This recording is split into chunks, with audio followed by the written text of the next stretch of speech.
Welcome back to the Rift, folks. The gloves are up, the teams are ready, and it's time for another round of Aegis AEL. Tonight, we've got TFF Evernight stepping in the ring against Conduit Eclipse. I'm your host for the evening, Korak, joined today by DBZ. Once again, my friend, you got any insight on these teams for us? Any dirts? Any deep dives? I don't know about dirt necessarily, but I guess this one could be dirt per se. Both these teams coming in at 2-1. Conduit lost in week 1. That was their only loss, and I believe TFF lost in week 2. So both these teams, have had a loss at some point during this split. Mm-hmm. They're probably kind of getting used to playing with each other, all that fun stuff. That happens usually when a team like this, comes together, or that maybe just having some rough games. I think Conduit, I saw in the game that they lost, it was a game that they really struggled in. Their top and mid carried the games that they won, though. But we're going to go ahead and get the rosters on the screen for TFF Evernight. We have Giga Goliath in the top lane. I'm a Cutie in the jungle. For you old heads, you know about I'm a Cutie Pie. Then from there, we have Blocky Panda in the mid lane. I almost said on the mid lane for some reason. Pringleberry's in the bot lane, D-Dogs as support as well. But yeah, there you go. So, TFF Evernight, again, one of the 2-1 teams coming into tonight. They're on what I was seeing, but I think both teams heavily rely on their top and mids to perform. So it's going to be very interesting to see if these teams have a game plan coming into tonight. While we do, speaking of the other team, we have Conduit, Eclipse, Nitro, Dex 5, Guo, Sinja, Domination, and alongside Nella as well. So those are both your teams tonight. Those are your competitors. I wish them both of luck going into tonight. Absolutely. And, I'm still getting to learn a lot of these different leagues, but I have seen Blocky Panda a couple of times, and I think I've cast him a couple of times as well. And I remember enjoying watching their plays sort of in general. So hopefully that's not hindsight and just sort of foggy memory coming in, but I do remember enjoying their plays. And it's kind of hard to forget a name like Blocky Panda. It really sticks out there. Yes. And as you can see, we are in the draft. We have TFF Evernight on the blue side, this side, I think, and then we have Conduit Eclipse on the red side. We're starting off with the Katarina ban, which I was saying in my notes too, is like, if we don't ban Katarina or Set, we're probably trolling. So we'll see if TFF decide to let one of those picks through. I doubt the Katarina, because the rules. If a Katarina player is very good, they're gonna pop off. Okay, and I'm seeing a Viego ban and a Jinx ban along with a Philios as well. So very interesting draft coming in early right now. Pinching those pools, like the comfortable pools right now. And I'm wondering, because I believe we just had a new patch recently. Am I right? We did, right? Not too long ago, a couple of days ago. Oh my god, what? Who am I? I'm usually up to date with this stuff. Who am I? I mean, we're getting close to Friday. You can just use that as an excuse of, why you didn't know. The sun was in your eyes, the wind was blowing too hard. All of the traditional stuffs. And the first couple of bans, or first 3 sets of bans here for Conduit are pretty standard. We've got the ball delivery system banned automatically, Jinx, Viego, going into Darius, Philios, and Caitlyn. And then we're starting off strong with an Akali, actually. So I do like this. I've seen Akali more and more in the top lane, and it's starting to grow on me. Like a fungus, so not in a good way, but it's starting to grow on me, DBZ. We're just going to casually say that got to witness an awesome mid laner style on Caps last night with this pick. So Akali is still a very strong and obnoxious champion. We have an Ashe as the answer on the other side, which on the one hand, yeah, I think that's fine as like a response. Also that long range engage as well, with the enchanted crystal arrow coming from God knows wherever she feels like. Arya as well, another assassin into that matchup, can also fare pretty well into the Akali and prevent her from dashing forward with the charm, for instance. So already Conduit thinking a little ahead is like, okay, we need to find as many ways as possible to stop this Akali from being able to go crazy. And I think that leaves Evernight in a kind of a weird position. Maybe not that weird actually, but I think you should kind of start building up a little beef here, assuming this is Akali mid per se, and Xin Zhao I think is actually really good here. And I say that because the ultimate, he can deny some of that Ahri engage, sort of. That's assuming the charm doesn't land beforehand. And then from there, the Ashe and Arrow can also keep him from getting closer to her. And from there, I think we probably do something like a strong support here, or pick an AD carry for themselves and kind of pinch that pool. Ezreal, okay, that's fair.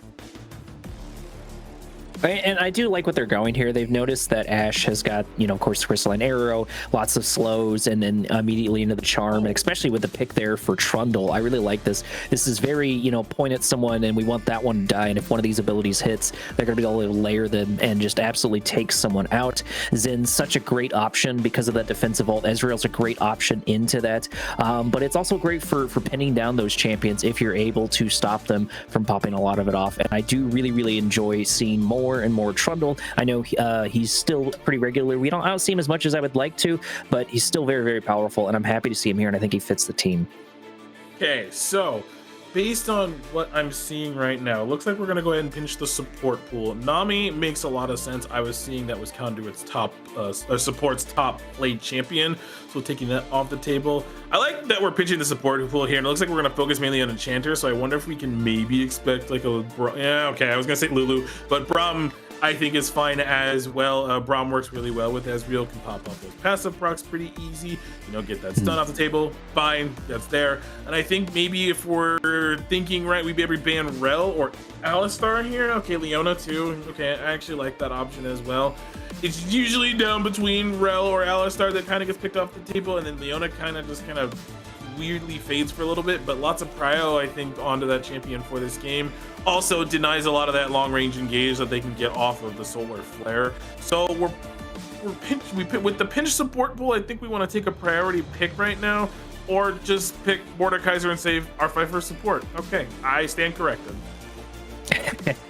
I do actually like the Leona ban specifically into Conduit's team, as in TFF banning Conduit's Leona, because if you compare that ultimate and you're able to get it off with Ahri, Trundle, and everyone else, to add Solar on top of that and just the absolute layered stuns is pretty devastating. While Rel can do something similar, it's not quite the same. It's less point and click, and I just want that to stop moving kind of thing. And so I do think it fits that motion. And there's Rel immediately, absolutely. And that also reminds me, in my notes for Evernight, I said, did I say this for them? Yep, leaving setup could benefit them. That was one of the notes that I had. It's their top laner's best played champion, so it makes sense that you want to get them on comfort, kind of give yourself a little bit of advantage. Into the Mordekaiser, though, that's kind of coin flippy, at least from what I've seen and kind of what I've also played into myself. It seems like kind of a coin flippy matchup. It's like just who has the better hands, basically, because both the champions have no mana. They can spam everything forever.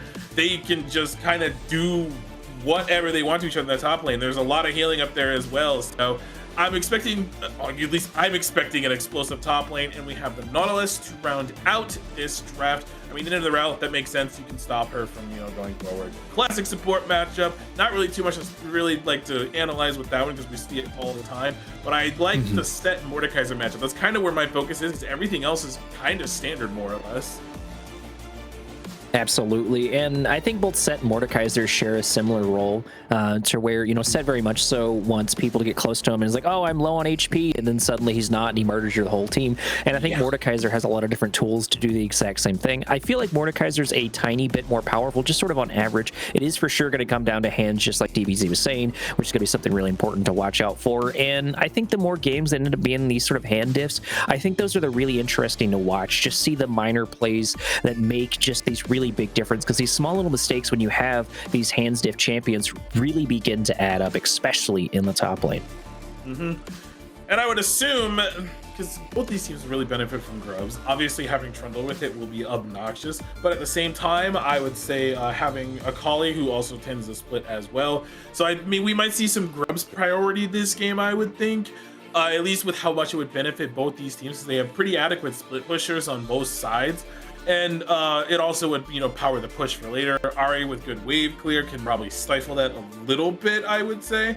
But from there, I'm excited. It seems like every single week we do this, we get a really spicy series, and I'm glad to be continuing with that trend. These players have pretty much all impressed, like you and I, like throughout like the entirety of the split so far, and I feel like it can only go up from here with both of these comps. So I'm looking forward to seeing what these teams can do with the Execute TFF Evernight on the blue side and Conduit Eclipse on the red side. Do you know what time it is now?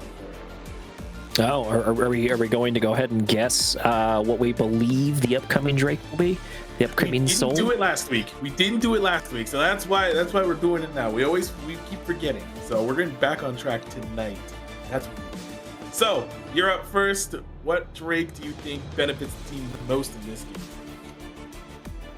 If we're talking about what benefits the most, I'm going to go with Ocean Soul, at least for TFF. They've got a team that is happy to sort of do these all-ins and all-outs, play these sort of skirmishing tactics, right? And Akali with a Ocean Soul is quite scary to deal with, because as soon as you get her down, she just spends a little bit of time off to the side, heals back up, and then immediately goes back in. And Set, the same thing with that. Set with a lot of health regen is very, very frightening. Even if you don't build it into him, having that soul is going to be really important. Same thing with Ezreal. Ezreal just is happy to continue to dish out damage, and Ezreal still does an insane amount of damage in the right hands, and to add additional life regen on that, I think would play a lot into TFF's hands.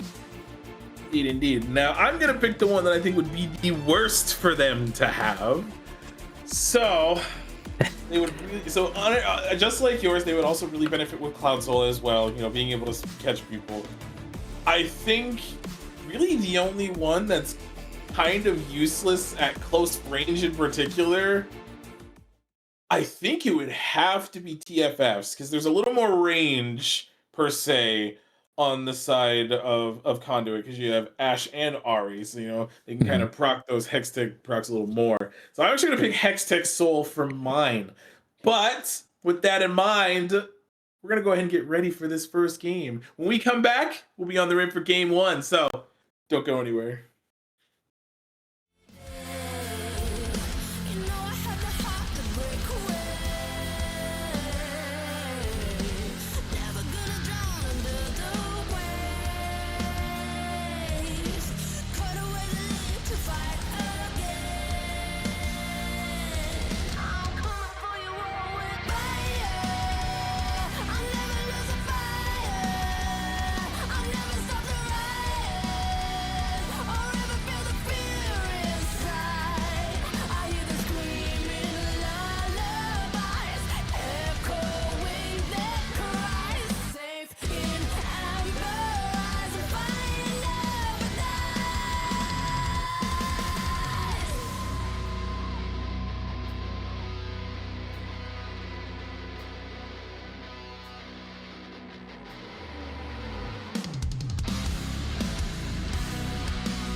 And here we are, DBZ, moving into game number 1 for the night. No Braum, no Blitzcrank, so I do not expect we're going to get any crazy shenanigans with any 5-man stack. Should just be 5 stars. Yeah, and that looks to be the case.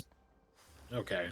I was low-key kind of hoping for a cheeky level 1, but I don't think that's gonna happen.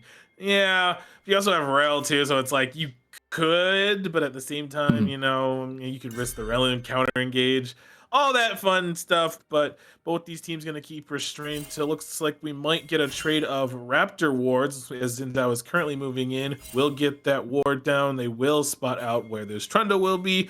They're trying to get counter vision. Oh, they're going for the hook, actually. No, the hook comes in, trying to lock down Blocky Panda, taking about half HP, and so no kill. But did they even blow any cooldowns? No, it looks like a big nothing burger, unfortunately. Akali is going to be a little bit late to lane, though. Yeah, I guess there's the counter Raptor ward. That's what I was looking for. But okay, at the end of the day, they end up getting that. But yeah, no, Kali getting chunked out there was forced to back. She will be a little late to lane, but I think she will definitely miss at least the first couple of minions.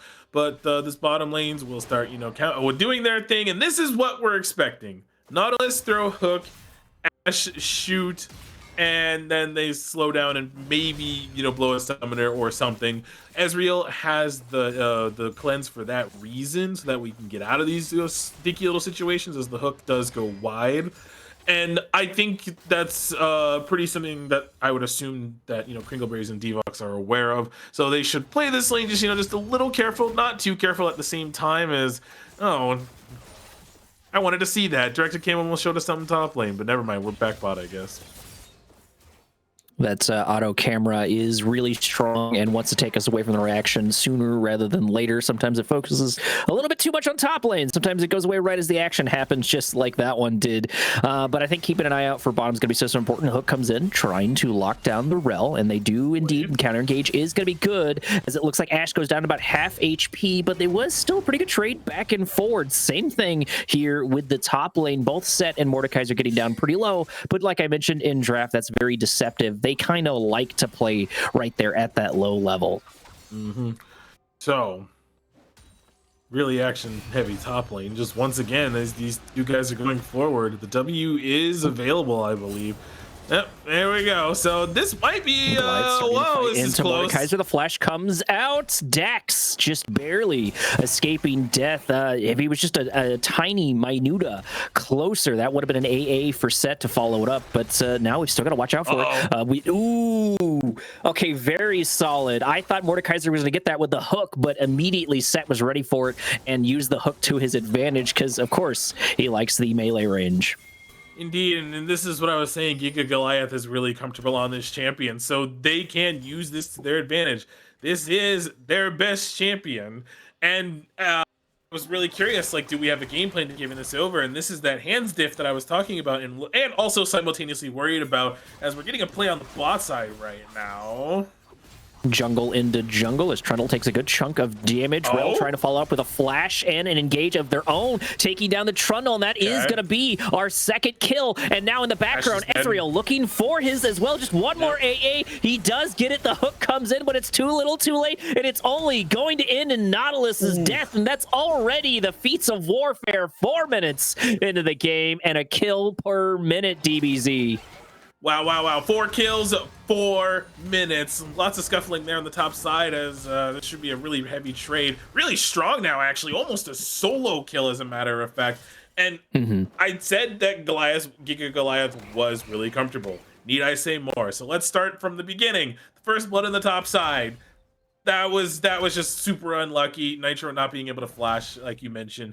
And then for the follow side onto the bottom lane, and that's a solo he's gonna kill do it top again. side. Okay. He goes down as Blocky Panda baits out a gank, waiting for Zen to come around on the other side. Will it be enough time? Just getting so close, but Ari still hard to He pin got down, it. but it's just going to be enough. Catching him with just the tip of the spear. It did count as Goliath picks up another kill in top lane, and we're sitting at 7-0 at 5 minutes. Okay. They're not gonna be able to let me do anything this game, huh? Then we just wanna fight, huh? I think that might have been a desperation play on the top side, but Giga Goliath now 3-0 on this champion. They're gonna be about 3,000 gold ahead here in the next couple of minutes, and it was just unlucky that the Ari was just not able to get away. Just really good from this Zinzao to get the E onto her dash to, or is it E or is it W? It's one of the two. Off the top of my head, I cannot think off the top of my head. But either way, the follow-up was there. They pick up the kill, and my 7-0, the first streak just went over as well. Both these teams, I said they want to keep up the momentum that they had, but TFF is swinging super hard. Absolutely. And the thing, though, too, is the gold split out really, really nicely. Zen can do a lot with gold. He's very, very good at snowballing and capitalizing on it. I think he falls off about around the mid to mid-late game. Not that his ultimate's not good there, but at least his gold seems to fall off right about then. Set, I don't really think falls off really at all. I think it just gets scarier and scarier as the game goes on, especially on somebody like Giga Goliath. Very, very comfortable with that champion. So, you know, I expect to see them do a lot with that, but, you know, this gold can build them into a little bit of overconfidence, and they can begin to throw. Once again, Dax taking a good chunk of damage, going down to already less than half HP. The ultimate for Set comes in. Mordekaiser pulling him into the death room, trying to dig deep, trying to find the damage. Most importantly, he does manage to get out of there, and that's a little impressive considering how fed Goliath is. Yeah, but I think he's going for this right now. There's no reason not to go for it. No, is he going to get away? Wow. Okay. So Dax bought himself a little bit of time in order to get the retreat on, and I think that Set felt a disturbance in the force, sensing that the Trundle might have been around the corner. That would have been a nice kill to pick up on Set, but just not lucky for other side, unfortunately. Wow, and a hook landing here. Rel, once again, doing the counter engage, locking down the Nautilus. Nautilus taking a whole bunch of damage, but the damage is going to return immediately here on berries, as Ash just has so much free access to them. Ezreal having a harder time get to them, dropping the ult down, buying themselves a little bit of time, almost taking out the Nautilus. Yowza. Okay, so the Ash and Nautilus are going to be forced to push this lane as the resets do come through. We are getting what looks like a swap. We do have the Rel moving up towards mid lane right now. I guess not Israel staying there. So we're going to have the first support roam timing of the game here at 7 minutes. The Rel here going to be backing up the Akali, you know, give her some access because she knows, you know, it's a ranged matchup. However, Blocky Panda is doing very, very well right now, chunking out this Ari, trying to force her out of this lane so that way they can start making access towards these Void Grubs. They're up in now. I was going to say 3 seconds, but now those 3 seconds have passed, so they're up now. And it looks like that Set's making the first move over there. Absolutely, and there's no reason for them to not go for it. Set's got plenty of AoE to apply that, even though the jungle is not here just quite yet. They have no problem taking down the first one and taking the entire lot. At this point, Conduit needs to be looking for some sort of gank or something, which looks to be what they're doing. However, they're going to run immediately into a pink ward, so ambush exposed, unfortunately. They're going to drop another ward as well. Pingleberries will not lose their ward there, so is completely aware that like this play is coming, so really heads up play from the AD carry here to back off, you know, secure that lead that they currently have. So just kind of wasting the time here. However, they're going to get maybe a couple of plates here. Actually, it looks like they are going to get a couple. So the 3 grubs were taken. That's 2 monsters for the monster slaying feat. Oh my god, we're going in. Oh, Nautilus able to pick out the cleanse coming out for Kringleberry, trying to find the damage. They should be able to take out this Nautilus. I think he's overstayed his welcome. Ezreal should have the range. He's going to flash forward. The hook comes through, but unfortunately it's not going to be good as Nautilus falls to pieces, and Ezreal picks up another kill. Kringleberry looking in top form, and now he's got some gold of his own. 3 kills in top 3 on the jungle and 2 on the Ezreal. Really diversified for sure. Yeah, let's look at these gold leads right here too. We have 1,000 gold. Wow. Ooh, Goliath taking a tower shot, fighting Dax. Dax doing a good chunk of damage, but it's just not going to be enough. That's a very, very set Giga Goliath. Really comfortable and showing it. Sorry, sitting at 4-0. I mean, I guess it's not wrong. No, it's not wrong. That is a Giga set right now because Giga Goliath is Giga fed on this Giga set right now, taking these turret plates, getting the TP out of this as well. Will walk away. I assume we're building Stride Breaker here because my blood's gonna be absolutely obnoxious to deal with. And we just have gold everywhere where it needs to be right now. Your top laner's 4-0. Your mid laner is doing fine. Your jungler's 3-0. Your AD carry's 2-0, almost with Triforce. So you're not feeling bad about how things are going right now. Okay, so it looks like it is going to be Stride Breaker coming out of Giga Goliath there, but they're making lots of pings now onto the top side. They know they have to try to do something on the map right now. This next Drake is up in 10 seconds. It is a Hex Tech. Oh, okay. I was wrong. All right, cool. Oh, we were both wrong, actually. Lamau, because the first Drake was Ocean. You won't escape your punishment this time, but we have a set fight up here. Starting effect here with Dax. The pillar does come down, trying to lock him down, but the flash happens immediately going over the other side, allowing Goliath to get out perfectly fine. Now we are starting the fight here for the second Drake. I doubt TFF will really get any contestants from the side of Conduit. Conduit needs to buy their time. And the bad spot that Conduit is in is really hard to deal with because normally it's like, you know, if Set gets fed or if the jungle gets fed, you're like, okay, I'll go mid or I'll go bot. But your problems right now is even though Akali's not fed, Akali's very, very hard to gank. Ezreal's already hard to gank, and now Ezreal has gold. So at this point, you know, what does Conduit do? What's the winning strategy to get out of this mess? They dive this? Oh, okay. It looks like they're going to steal jungle camps instead. And I think that's a smart play for the Trundle to kind of stay out of vision. But they're going to go ahead and go for this. And TP down. Coming in, the Pill is going to do this exact same thing, but Zen should have plenty of distance, and the same thing with Rel. Hopefully they get out of this unscathed. I don't think they want to get caught inside that jungle. The arrow coming down, unfortunately not able to grab anyone, and that's not too big of a waste. It's kind of okay to do a lot of those fishings with the crystal arrow on Ashe because of how low the cooldown is, so I don't blame them too much for that. No, but I think the timing might have been a little off. I do think we could have started with that earlier, and maybe they could have got a pick or blown a summoner from there. But I also don't know if it just came off cooldown. Yeah. True, yeah. It could have also just come off cooldown, actually. So something to note, I think, especially with how short the cooldown is on this Ashe arrow. It's like 90 seconds, I think, at level 1. I think we should just start sending it more. Like, whenever it's up, whenever you think you can have it played, just send it somewhere. At least, you know, coordinate with the jungler first.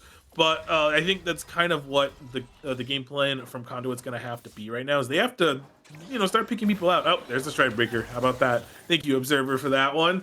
So I think we just need to start something, because, you know, the Ashe arrow, the cooldown's longer the further and further it goes. And Giga Goliath can kind of just do this for free right now. And I think maybe if we just start sending something up in that way, but at the same time, Zhao is moving up that way as well. So it's like there's just so much movement happening from this TFF squad that they just kind of know where to be. Goliath sticking around, maybe trying to bait out a gank. He knows his jungler is here, and he knows he's very, very fed, so he can take plenty of these shots.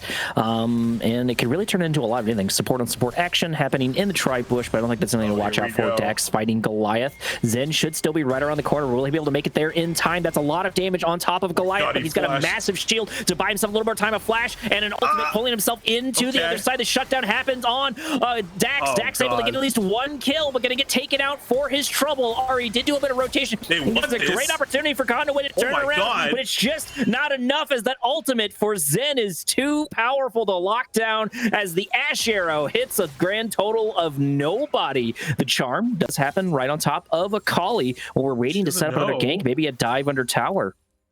She actually doesn't know he's here. Oh, okay, they're backing off. I was like, there's no way we do this. This is psycho. Okay, so they don't go for it. Bot lane's still down here doing their thing. They probably won a trade earlier, judging by these low health bars.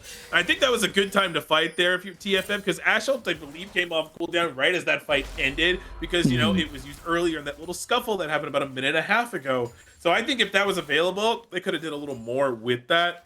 but it was just unlucky timing, but really good timing at the same time, since Xin Zhao and Xin Zhao and Akali rather were already roaming up that way. So they were able to make the counter play, and it was a really good counter play. Just right now, there's 2 kills to Akali. Sure, the shutdown to Set went over, but it was still worth it at the end of the day for TFF. Absolutely, and with that much needed infusion of gold, Mordekaiser is able to pick up quite a few items, and now he's got a Rylai's Crystal Scepter in his hands, which will provide him all the time, and that's a good sort of like I'm behind kind of item to deal with, especially on somebody like Mordekaiser. So I like the pick, I like the grab here, and it might provide him a little bit of positioning when dealing with Set just absolutely hammering him like he's doing right now. Yeah, just heavy trading back and forth here. The Trundle's on the other side of the map, so not able to respond to this. We've been actually huddling around the bot lane here for a second. The rail will be spotted by the sweeper, but there was going to be a play there. You saw first tower also fell as well, so that's another major injection of gold going over to this squad. I gotta say, TFF Evernight have been playing the early game very well. They're playing the mid game well as well. They have 2 Drakes, so they can kind of get some priority here in the mid lane and start going for. As you see, they already pushed all bot lane in. Next up is just push mid lane up. The problem with that is Ezreal is starting to run low on mana, so he's gonna have to reset, I would say, unless we have a plant in the river. Okay, he's gonna reset instead. That should also be the Trinity Force done, so we should see a massive power spike on this Ezreal coming up here in the next few seconds. Absolutely. CSing 134 to 130 in the bot lane. CSing in the top is pretty even. The cold is definitely not, though, with Set being extremely fed. Shelly is up, and for the first time, Conduit looks to be at least in a starting position in order to pick it up. Trundle is going to start it as Dax is finally trading well into Giga Goliath on the Set. Okay, so they're actually not moving over, but we're getting the Akali TP. Ash can't TP be coming here. in, so we're going to get the number advantage. This should be 5 teams. We got to get this Ash Arrow in here sooner rather than later. Rel going in, trying to lock him down, but look at all that damage on top of Trundle. Trundle getting so close to going down, but it's just not going to happen. The Death Realm trying to lock down Giga Goliath. Mordekaiser finally finding some angle, but he's going to run into the ultimate of Set as he pulls him into his own team. Shelly actually falling to Set there in the background, picking up the Rift Herald. So unfortunately, they only lost a Mordekaiser and a Shelly in that engagement.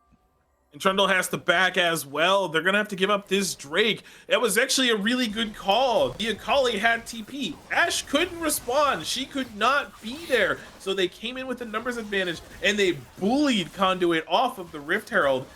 The Rift Herald was secured. Was it? No, wait, who has it? Someone has the eye, right? Did no one get the eye? Set should have gotten it. Did they not pick it up? Set killed it. Picked it up. Did they just forget it? Or did it already get deployed somewhere? Oh, since our thing is blue. Oh, okay. Zen has it. Okay. It was bugs. It's like, where is it? Okay. Oh my god, I'm freaking out. But here's Glow and the Akali. Trundle, unfortunately, running into a massive amount of damage as Blocky Panda picks up another kill, looking for a second one, trying to lock down Domination. Domination absolutely getting melted, able to get a little bit of time underneath the tower, but it's just not going to be enough as Blocky Panda picks up a second kill now, sitting at 4-0, and things are looking grim for Conduit. You're 6,000 gold in 17 minutes. I don't know what to say at this point. We saw the Haymaker pretty much do the entirety of the Mordekaiser shield, so that's how strong the Giga Goliath is right now. Now we're using the Rift Herald here in the bot lane, breaking that tier 2. Gonna get a charge onto the tier 3, I would assume, as well. Unless we're gonna ride it, actually. We're riding it. Yeah, there's Shelly. Right. Hi, Shelly. Oh! Okay, pretty smooth.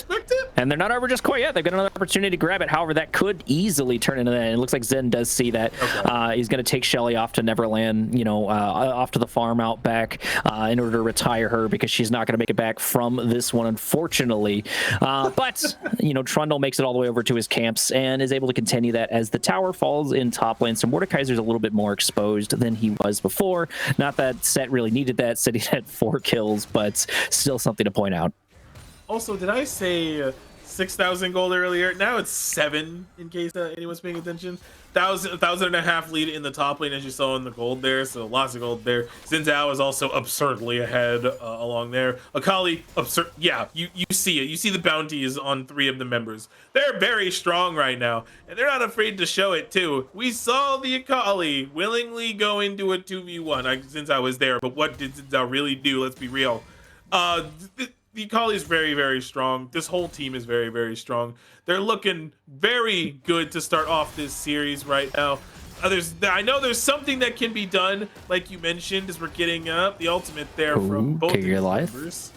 Okay. A little bit of a back and forward. So, you know, what's kind of surprising is the fact, despite the fact that Mordekaiser is 1-5, he's not trading bad into set, and I think that really shows the power of Mordekaiser. No. However, he could prove me wrong immediately right here. A little bit of back and forward. Mordekaiser waiting for his cooldowns to come off of cooldown, able to get the good flash off, and actually able to pick up a kill on Giga Goliath going down, but he's gonna get destroyed for his trouble as Zen goes in and mops him up, puts his janitor uniform on, and says, "You're going nowhere," grabbing a kill for his side. But man, Mordekaiser's still pretty powerful.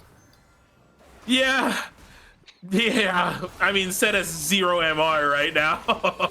He has no magic resist, so it makes sense that fight went the way it did. Also the flash as well, but at this point they're like, okay, well, he's dead, let's just rip the Otacon. We're just gonna rip the Otacon with now it's spotted actually, but I don't think there can be much of a response. I think the play here is just get mid lane tier 1, which is where they're going. Akali's TPing there, so it's gonna be a little difficult, but she might be able to defend this, I would think, or at least Blocky might get this is a little risky. Blocky actually gets isolated and stuck in sort of a precarious situation. However, immediately Rel comes in with the counter engage, locking them down. Charm going on top of Blocky Panda. Ari having a hard time getting out of this, going over the wall as Giga Goliath comes in, not able to catch up with the Nautilus. Exhaust coming down, able to get a shutdown there. The Akali gonna get taken down as Ari goes over the wall once again, and Nautilus falls to pieces. Zen going over the wall, trying to chase down the She-Fox. She-Fox getting so close to going down. 1 or 2 more shots. The flash happens, but it doesn't matter because Zen is out for blood. That emote at the end was awesome. Wow, just the absolute chase down there from the side of TFF Evernight. They're pretty much better played that fight because of their wallets. So sure, the Akali went down, the charm and the exhaust was phenomenal. That worked out so well for them. Ezreal forced the flash actually. Okay. Absolutely. Plenty of these fights have just sort of turned into here, hold my wallet while it crushes you with its weight, because they have such a staggering league. We're getting closer and closer to that dreaded 10K difference. We're sitting about, what, you know, pretty coming up to like, what, 8K-ish, right around there. I don't do the math thing. I'll leave that to you. Yeah. But either way, 21 minutes in, having that kind of a lead, 20 seconds on the clock for the all-important Soul, and it's going to be Cloud, which is going to be devastating. Oh yeah, because when these ultimates get popped, you're not running away. And even right now, they could pick a fight if they wanted to. They're gonna make the smarter play of clearing vision and going a little forward, but clearing vision. They know to prioritize the Soul. Conduit know they can't fight. There's really nothing they can do either to get much of a response. Yes, they're gonna get this top lane tier 1, but I mean, like, there's no objectives on the map for them to trade. So it's just kind of, besides getting this objective bounty, whole lot of nothing really for that play. Absolutely, and the thing that Conduit's struggling the most with is it's not just one person fed. Everybody on the whole team is completely fed. I mean, you could argue that Rel's technically not fed, even though she has a bounty, but she hasn't died this entire game. So there's really, Conduit's just struggling to figure out who to focus on.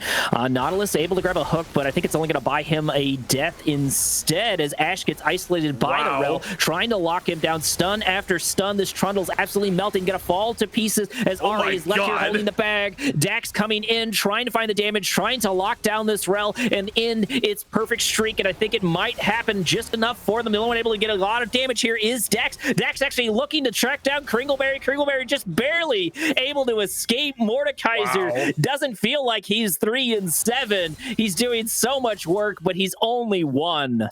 They don't really have enough time to end the game, but they can break the base open, I would say. Really good fight there from, honestly, both teams, but like really good fight from TFF as well. There was just a little bit of hope there for the side of Conduit, but very, very well played. Again, it was just mostly a wallet diff that came through. And it started off with Nautilus getting picked off. And then from there, I was like, the collapse is there, but everyone just escaped for free. And then the re-engage was very, very good. And then the split fight that we saw as well. Akali did Akali things. Set was soloing out the Ashe there, and it just, they played that fight so well. And I thought for a moment there it would be a lot closer than it was, but then the wallets really kicked in. Absolutely. And the thing, though, too, is it was just such a bad position for a fight with Conduit, that is. Conduit was just they were really, really split up. They weren't ready for that to happen whatsoever. And then Nautilus stepped a little bit too far forward and happened on that. Ari came in to try to boost up and get some damage in there, but unfortunately just led to her demise. And then things just kind of fell apart from there. But what I do think some of this is showing is that there are the right tools in order to turn this around, in order to buy some trades. They just need to find the right rhythm. They just need to find the right moment to go in and to isolate someone, because their kit is still very powerful. They just need to get someone in a bad spot.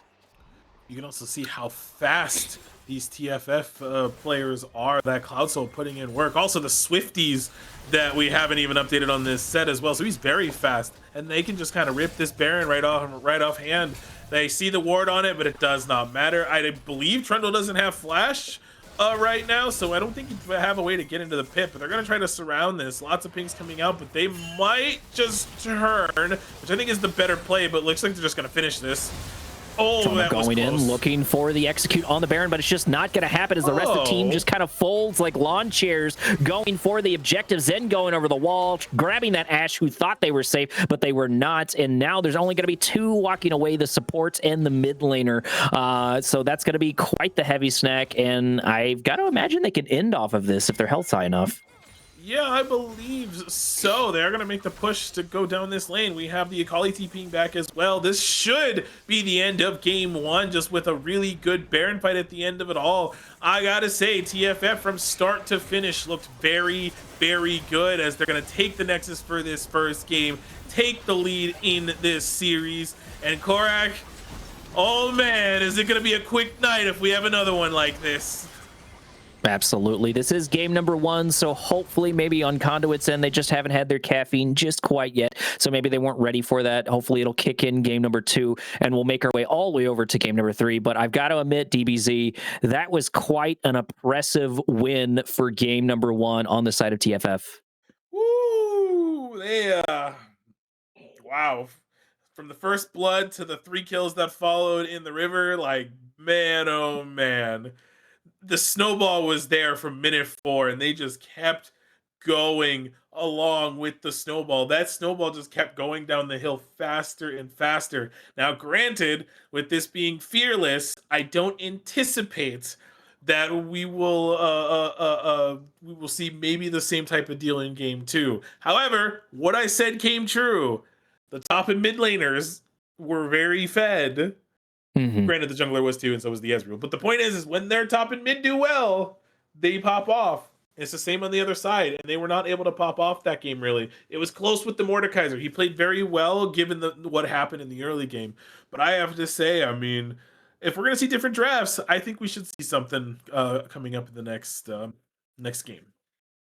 Absolutely. Game number 2. We'll make sure to keep our eyes locked on Nitro, Dax, and Giga for a lot of different reasons. I'm hoping to see Dax get a couple more punches in, because you did see the potential even on Mordekaiser with him being down so far. But either way, we're going to go into a quick 2 to 3 minute break, so make sure to run to the restroom, grab yourself some refreshments, and we will be right back.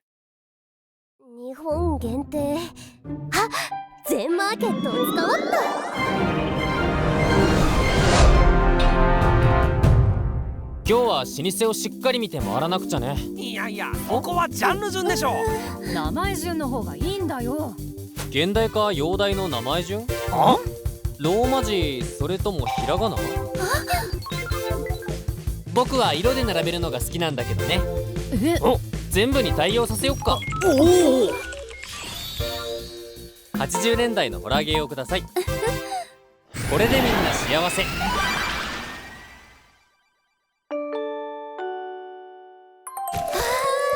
ありがとう全マーケット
And here we go. Once again, DBZ, game 1 behind us, game 2 ahead of us. But before that, we've got to get into this draft. Quick item of note, some housekeeping. We did get a side swap. So now Conduit is going to be sitting right above my big dumb head on the blue side, and above DBZ's big dumb head, there's going to be TFF.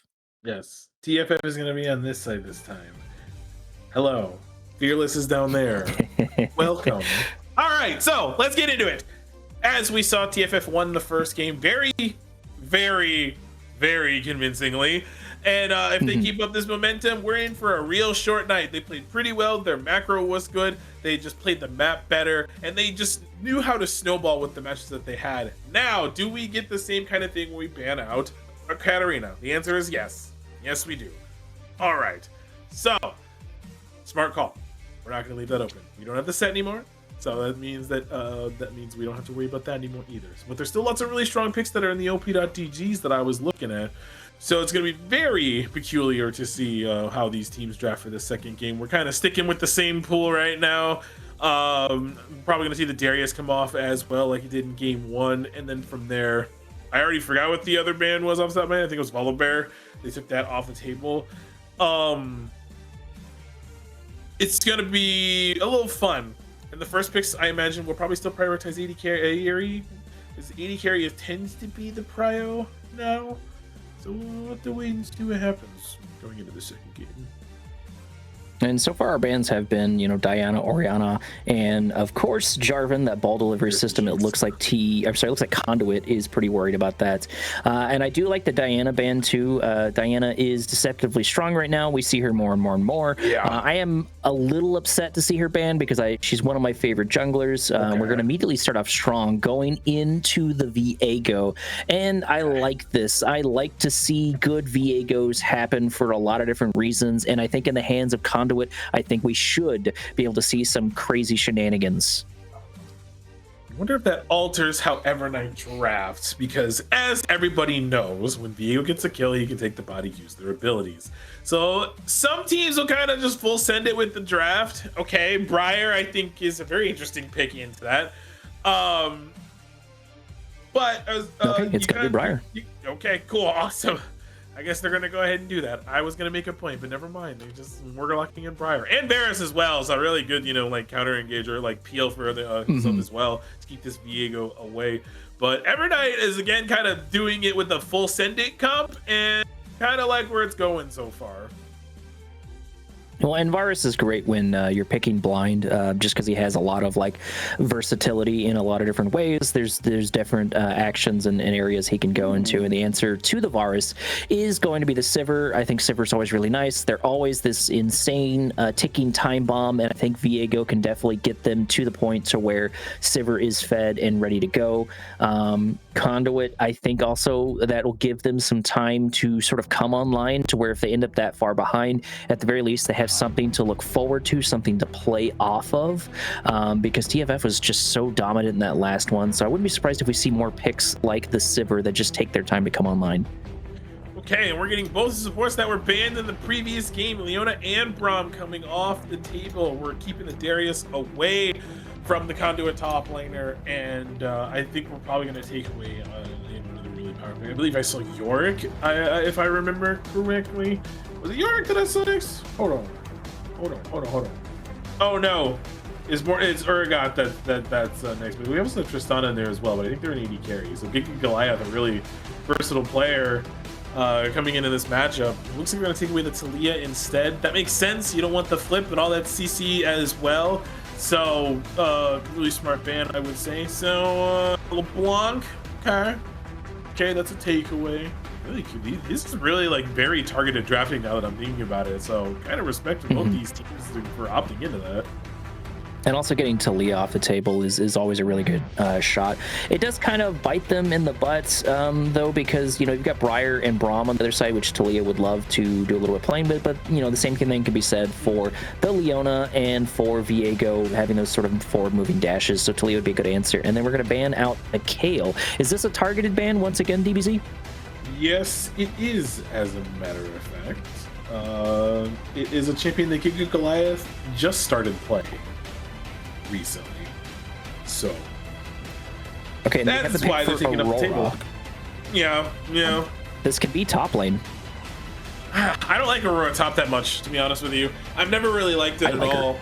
I prefer it very much in the mid lane. It kind of takes away from like those beefy frontliners you can take if you need it, because then you're usually lacking a severe amount of tank when you do that. So I think we probably should see like another classic mage matchup like into the Aurora, or we're gonna. Oh wow, okay. I was not prepared for that one. I was not prepared for that one at all. Okay. Grabbing Camille. All right, that's someone who I haven't seen in competitive for a little while. I've seen them every now and then poke their head out. But the big thing with Camille is they're kind of like a firework where they go in, they blow all of their stuff, and then they're just kind of stuck there. So if they don't get the kill with that initial really engagement, they seem to fall apart in a lot of different ways. But it does fit the forward motion that Conduit has going on. Viego likes the forward motion. We've got On the Hunt on Sivir. We've got Leona. Leona wants to go forward, and that does fit that. And our last choice is actually going to be Lux. Okay. Hey, okay. I like that actually. I like that. Long range. You don't have to get close to the Aurora. You can almost wave clear as fast as she can once you hit level 5. So that's about 3 ticks into the E, I believe. So by that point, you can clear the wave pretty well. Assuming you don't get lost chapter in the next couple of minutes after that, then you can really clear the back line. The Malphite is the classic matchup into Camille. It's miserable for a little bit, and then all of a sudden she can't kill you.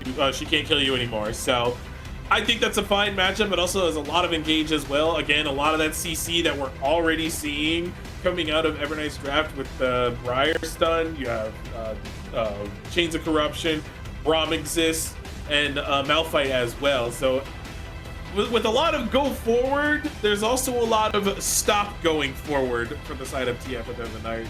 So this could be a very, very, again, fun and brawly game like it was in the previous game, but polar opposite matchup between the top laners compared to what we saw in game 1. Absolutely. And with that being said, DBZ, do you know what time it is? I do know what time it is, yes. It's 7:56. No, I'm gonna guess. I'm gonna go for Rock 3 times in a row, and I'm gonna say Ocean. I mean, we're gonna get Ocean. I'll eventually be correct. Okay. I kind of want Infernal this game for some reason. I don't know why. I just do. I just want Infernal. You know, I was thinking that, but I went with the funny. I went with the multiple rocks. It'll eventually come through.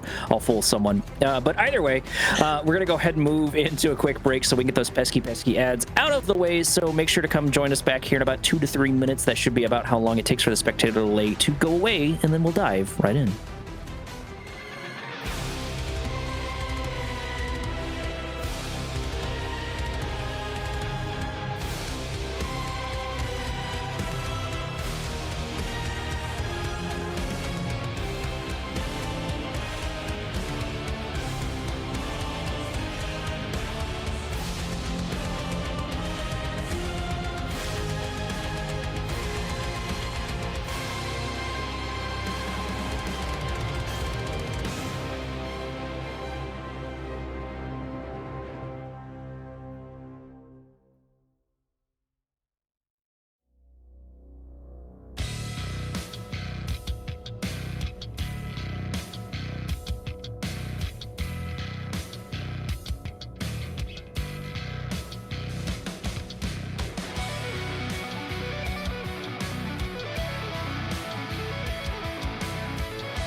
Now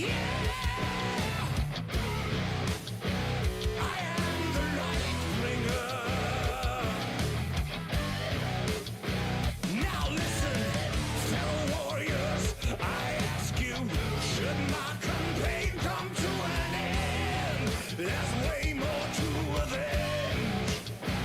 Whoa! 50 million souls live in this realm without much hope. Not too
clouds move closer, but with a deepest red.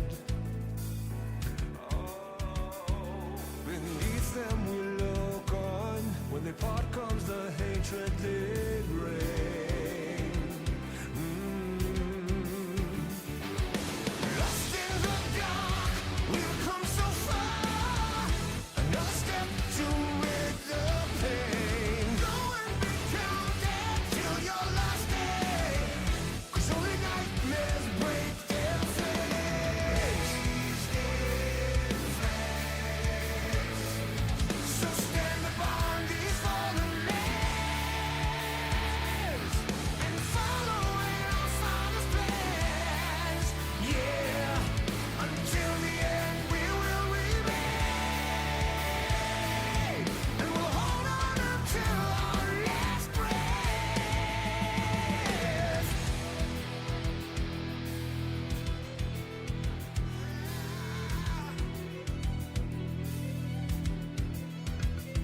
So what is to be left for us? My people look on and say,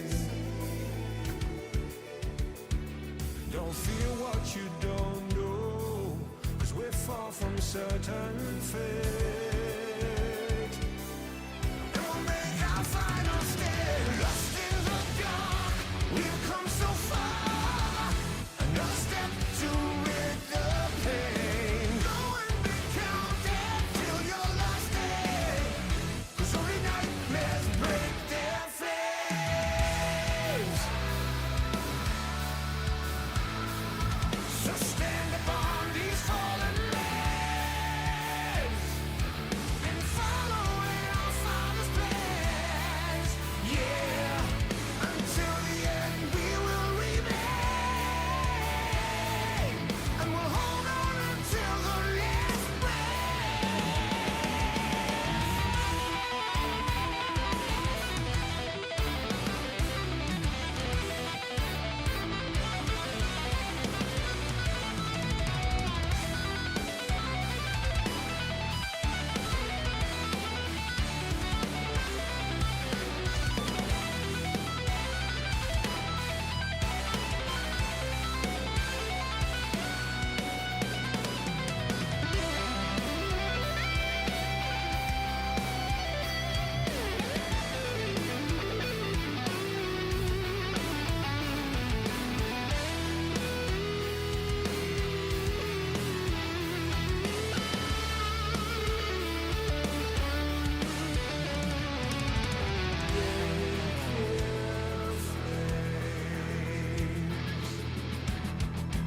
break their flames.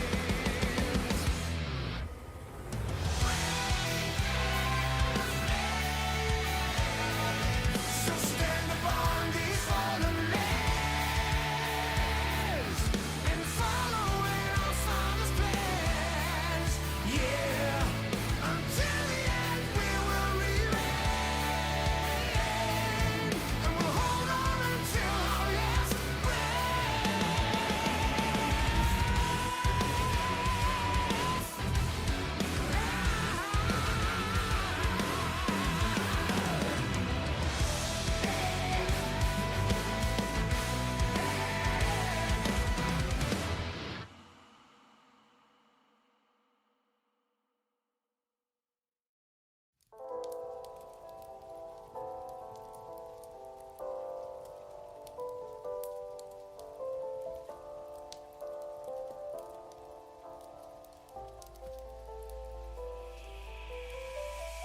Fellow armsmen, I ask you, will you follow me tonight to break their spine and reclaim what once was mine? Those cravens backstabbed me, deceived me. Never shall I tolerate their crimes again. Now let the hunt begin. Oh, 7,000 souls scared and daunted, such a tale of woe. Not too long ago, this village was a golden scene of down the reckoning to bring back hope and peace. Restore our Gloria to live forever. Bring down the dark regime. I know how to unleash eternal power. Lead us to order. I am the light bringer. Fellow warriors, I ask you, should my campaign come to an end, there's way more to avenge. Oh, 15 million souls living in this realm without much hope. Not too long ago, this kingdom was a golden state of hope.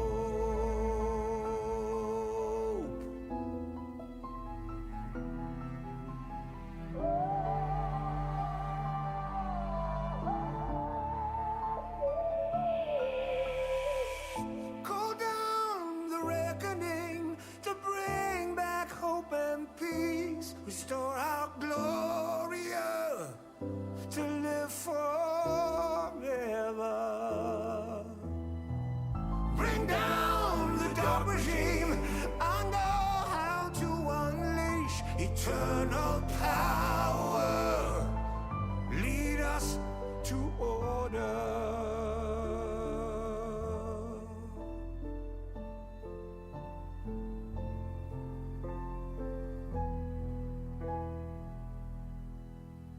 I am the light bringer.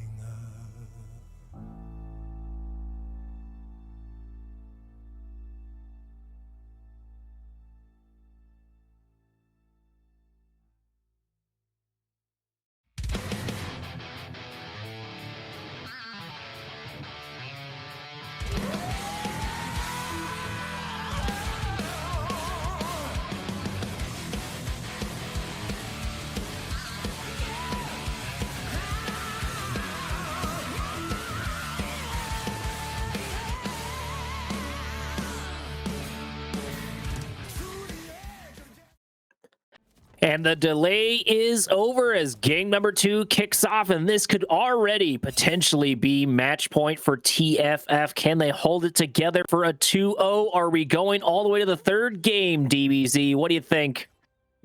It really depends on how this early game goes for Conduit, because like I said in game 1, they got outpaced pretty much everywhere once that snowball started, and they were just not able to come back. They had really close moments in some fights, but ultimately the wallets were just too heavy. However, on a fresh, clean slate in this game 2, I'm looking forward to seeing what they can do on this comp.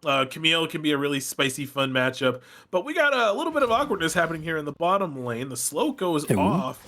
Oh, the Braum passive landing a is Q, on. gonna follow it into it. That passive just needs one more shot. Are they gonna be able to get it, lock him down? No, just barely. He does get it right there at the end with a Q, but ultimately no Q, no kill, sadly. And that is kind of what we were predicting before. If we don't have a Braum or a Blitzcrank, we did have a Braum this time, so we did try something cheeky. Could have been pretty risky, but I think it bought them a little time because Sivir should be a bit late to the lane, and anything you can do to delay the CSing of a Sivir is absolutely fantastic.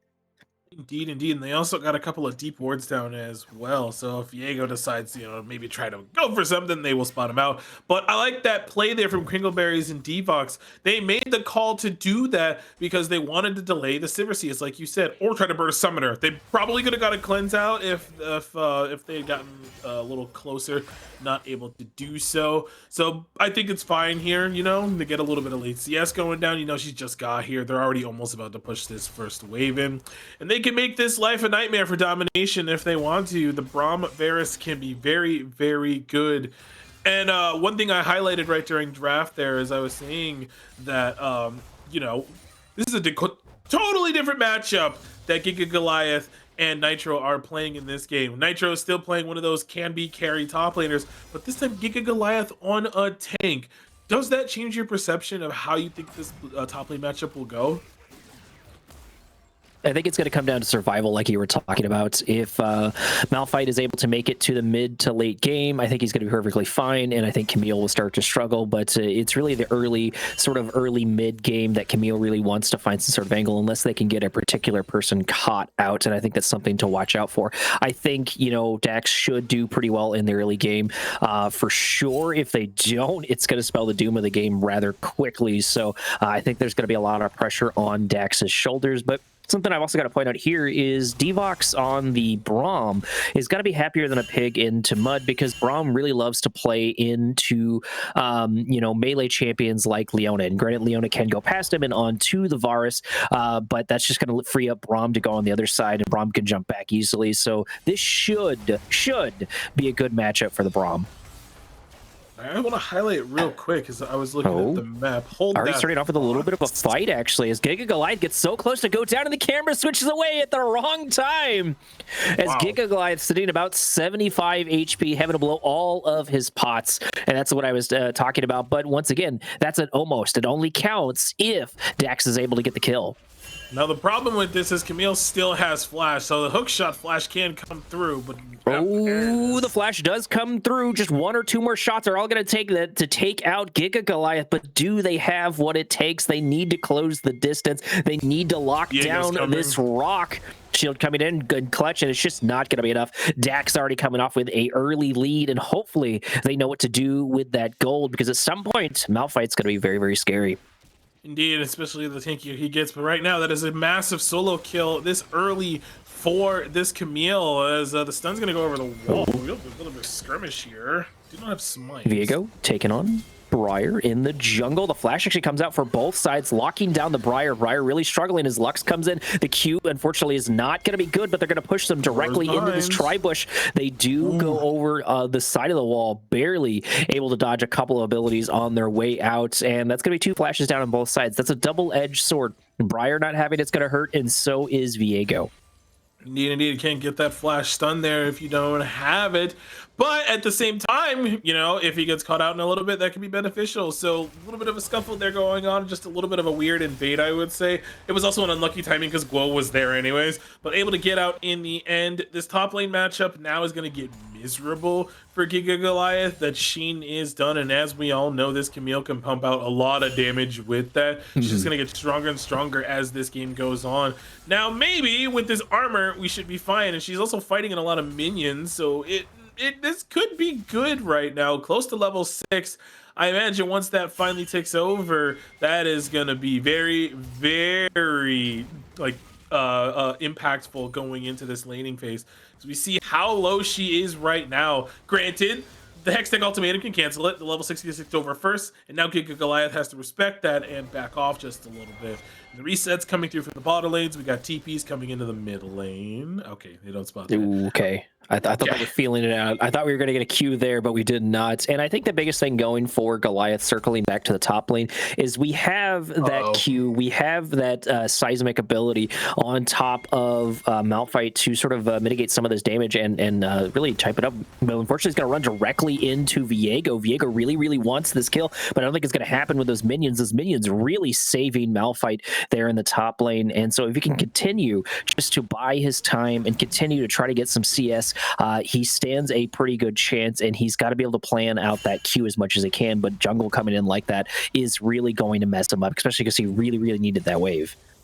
Indeed, and that he doesn't have the TP either, so we'll miss out on this entire wave, put him a little further in the hole. There was a good call, too, to go after him, because A, Giga Goliath does not have flash, B, does not have the unstoppable force either. So with knowing those tools are not available, just made a perfect play to go for, keep this Malphite down. The caveat to that is the first streak was secured by the side of TFF, so a little bit of a cross map there. They're 1,000 gold down now. A lot of that's coming from the top lane alone. 23 CS difference. Almost done with the Trinity Force, having those two major components. Oh, we're flashing here. Braum going in, looking for the good Q. They do find just one more AA as Zard's going to take, but the Q does pick up onto Blocky Panda as they just barely are out of range the entire time. And this is kind of one of the frustrating things about Aurora is you think her range is just going to be a little bit longer, and little things like that Lux does just keeps her out of that fight. That would have been a completely different thing. Aurora would have absolutely nuked them if they've been able to get close enough. And well, along with that as well, oh, hold on. D-Box here is a little danger. G-Vox taking a whole bunch of damage, but this is still a Braum. The passive coming down as well as the ultimate, as Kringleberry's doing a good chunk of damage, taking about half HP, but Lux over the wall doing a good amount of damage as well, and this is turned into a full 2v2 with TFF behind so much. Feats of Warfare are going to get picked up as it looks like, yes, indeedy, they're going to fall to pieces. Unfortunately, Sivir wasn't able to get any of those kills. Triple kill on the side of, I was lied to, it said Varus, but that was Viego. Now, what an annoying champion Viego is. Fight here on the top side. We also got pings on the mid lane. Aurora does have flash, so should be able to get out of this. It's not done yet. W? We don't have looking for an angle to lock down Blocky Panda. Blocky Panda is in trouble, but luckily Briar is here for the save. That would have been devastating to go from a triple kill in bottom to picking up a kill in mid, and now the Void Grubs are on the line. No. Leona walking forward, gonna pick up a stun immediately, going down to less than half HP, absolutely getting shredded, trying to buy some time. One Void Grub going down, but the lion's share are still here. Camille coming down, but it might be into her death if she's not careful because Malphite's right behind her. Okay, they should not stay for this. We should just get these resets off. Nope, we might go for it. I think that's really risky considering that Malphite is low, so maybe that is why they decided to like kind of start pushing over, but by that time it was too late.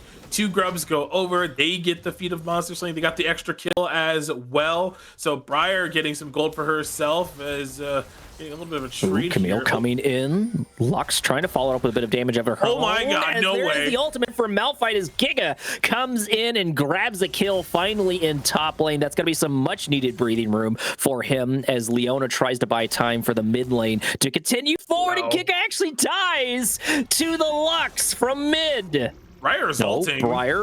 Briar ultimate, trying to lock down the Lux. Lux taking a good chunk of damage, and this should be all but over. So nice follow-up there on both sides, on Lux, on Briar, but Briar now sitting at 2-0. And we're getting a little bit of breathing room now on Conduit's side. TFF faltering just a little bit.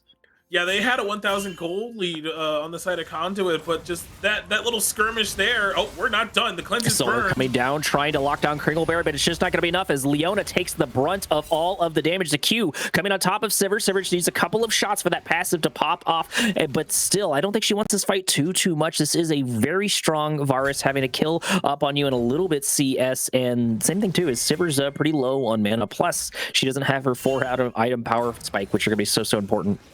Now, if Braum Ultimate was available, which it is now, I wonder if that's a different fight. It was actually really close, but this is more of a poke Varus.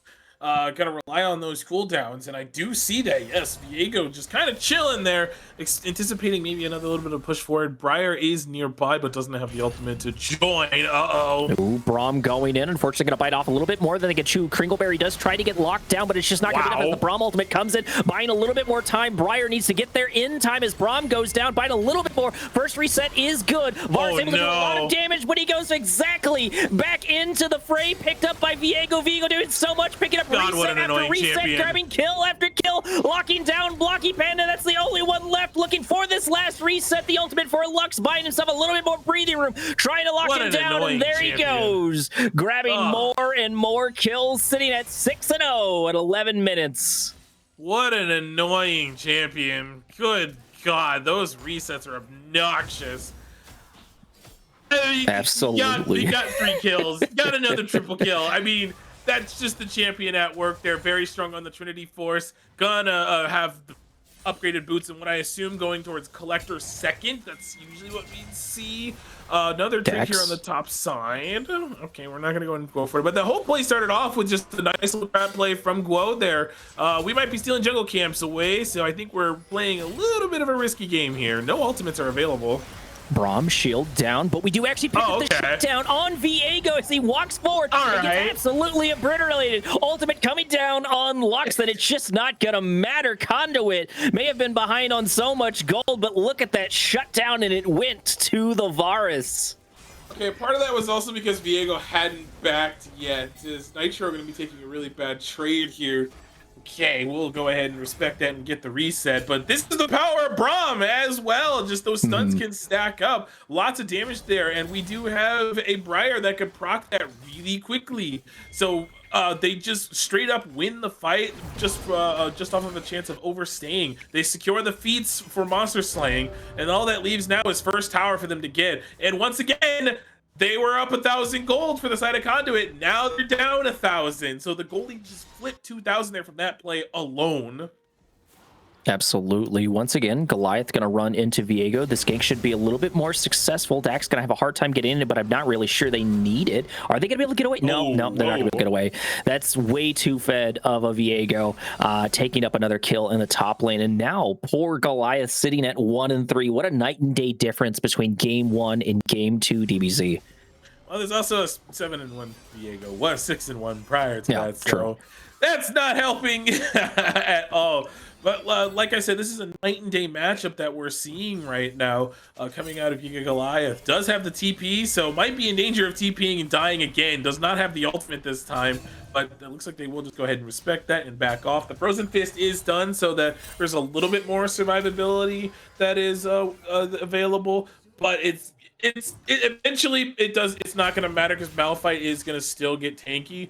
It just depends on how well that I'm a Cutie and Crinkleberries play the rest of this game. And one thing that I mentioned in my notes in particular was that if this top lane and mid lane struggle, then these teams don't pop off. We're seeing that right now. Granted, this game is kind of crazy, but we're getting a gank topside. Oh, once again, Viego gonna try to lean on this weak side, taking down Goliath once again, getting so close to gonna get destroyed, and he should not be able to escape from this whatsoever. He did make the good guy play and gave it to the top laner, which I think is gonna be a wise decision. Camille still needs a lot of gold at their disposal, and you need to diversify your gold just a little bit, because just like we saw last time, if Viego gets pinched and grabs by that Chain of Corruption or the Briar passive, or the Braum passive, then he can die surprisingly fast. Indeed. Now, getting a little bit of a trade here on jungle objectives right now.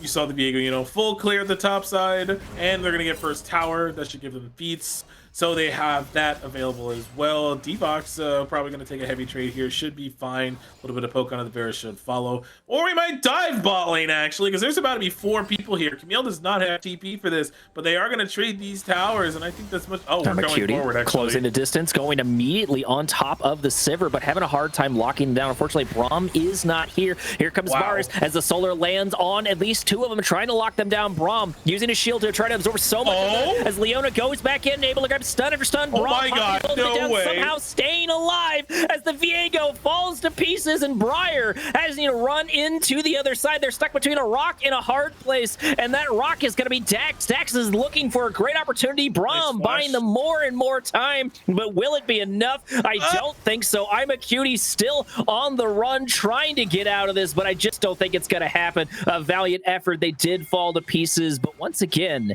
Viego going down. I think that Chain of Corruption for Kringleberry coming in clutch, locking down that jungler time and time again. And like you said, when the Viego dies, the damage just really isn't there. We do have Rip Herald on this side of the map now, so as you're seeing a lot of movement up this way. They have first access to it. They should gain this mid lane. Okay, nope, never mind. But they're going to be pretty close on getting in. There should be the response from the Brahma and the Varus should be there just in time. But this game is, I think we were talking before this was happening that this could be a fun little 50-minute game. And it looks like that we might get that because this game is going to be absurdly close the whole time. There's the Briar ultimate and it hits Leona. Locking down the Leona as Briar comes in. The stuns are back in forward. TP coming in. It looks like we're going all in for this one. Unfortunately, Lux is not here, so the number advantage is on the side of Conduit. And unfortunately, just there's no way Leona's going to be able to get it. So point and click, grab a kill. And now Shelly is on the table because there's only 3 here to defend. All right. Yeah, no TP. I think TP wasn't available on Lux yet. Before that play started, but they made the call, let's not fight this. She's dead. You don't have to come. Get that bot lane tier 1 instead. We can give up Rift Herald. It's okay. And this game still remains close. I don't know how many times I'm gonna say it, but the fact that it is this close is night and day from game one. We were staring at, I think, already a 6,000 gold lead at 17 minutes by this point. But the fact that both these teams are flip-flopping the gold lead, we got ourselves an old-fashioned LPL gold graph coming into this game. This is what we like to see here on Aegis Executioner. Oh no, far. Oh, okay. We do miss the Chain of Corruption, Okay. so at the very least, that's going to be one ability no longer available. And honestly, if I'm Conduit at this point, I think you play this slow. You don't want to give a heavy advantage, and you have the ability to give up a Drake if you need to. It's not worth forcing it. It gives Camille also the time to be able to kind of bully down this mid lane. She is gonna walk over now. I'm actually surprised we're not starting this if we're Conduit right now. That's gonna weirdly give first access to TFF here. They are spotted on a lot of vision though in mind. Okay, we just took half health. Okay. All right. Lux doing Lux things and continuing. Braum acting as a walking, moving ward. Looking for, he does have the shield down, so that's going to be a powerful ability out. And the same thing's going to pop on the other side for Viego. No longer having that invisibility for maybe taking this Drake or looking for some sort of fight as Braum takes a healthy amount of damage. Both sides still very apprehensive about going in, though. Really curious. They kind of just win the poke game right now because Lux's E is off cooldown faster than Varus Q. Also, there's that as well. She can just press the R button every like 40-something seconds. But it looks like we're gonna get the Rift Herald drop in the bot lane's gonna get something back because I think they know they're gonna lose this streak. The Chains of Corruption are available now. They're not spotted here. Now they're spotted. There it is. We're looking for a 4v4, but the Drake timer is taking down further in the side of TFF. If Conduit's going to do something to do it quick, however, Varus is still not in range as Goliath looking for some sort of angle to lock him down. The Drake going to fall to pieces as we do manage to pick it up on the other side. TFF does have that in their favor as Aurora almost gets taken down, but it does not count as absolutely Kringleberry comes in there at the last minute. The Q does miss for Braum as I'm a Cutie is just not able to follow up. I say that as soon as an ultimate comes in, locking them down, but they're not able to close the distance. So much damage back and forward, and that actually turned into a bit of an even trade with the Drake falling to TFF. Okay, so Conduit securing the Drake there. Sivir gonna take a lot of poke damage here. That was a really okay. So we just knew he was there. Okay. Yeah. Okay. Okay, so read him like a book, I guess. Cool. Yeah, every 40 seconds she can do that. Every 40 seconds at this point. Just wait till it's level 16, then it's 32 seconds. Literally, that ulti becomes just an extended long ability, and you can just spam it so much, get so much poke damage down. Like with the way the Syndra was playing those fights, you know, just throwing the E into the bush, you know, getting that chunk damage down. Eventually, the fight started leaning in favor more and more to the side of Conduit. TFF though, they lost the Drake. They got a couple of kills. I'm actually surprised that fight was a lot closer than it was.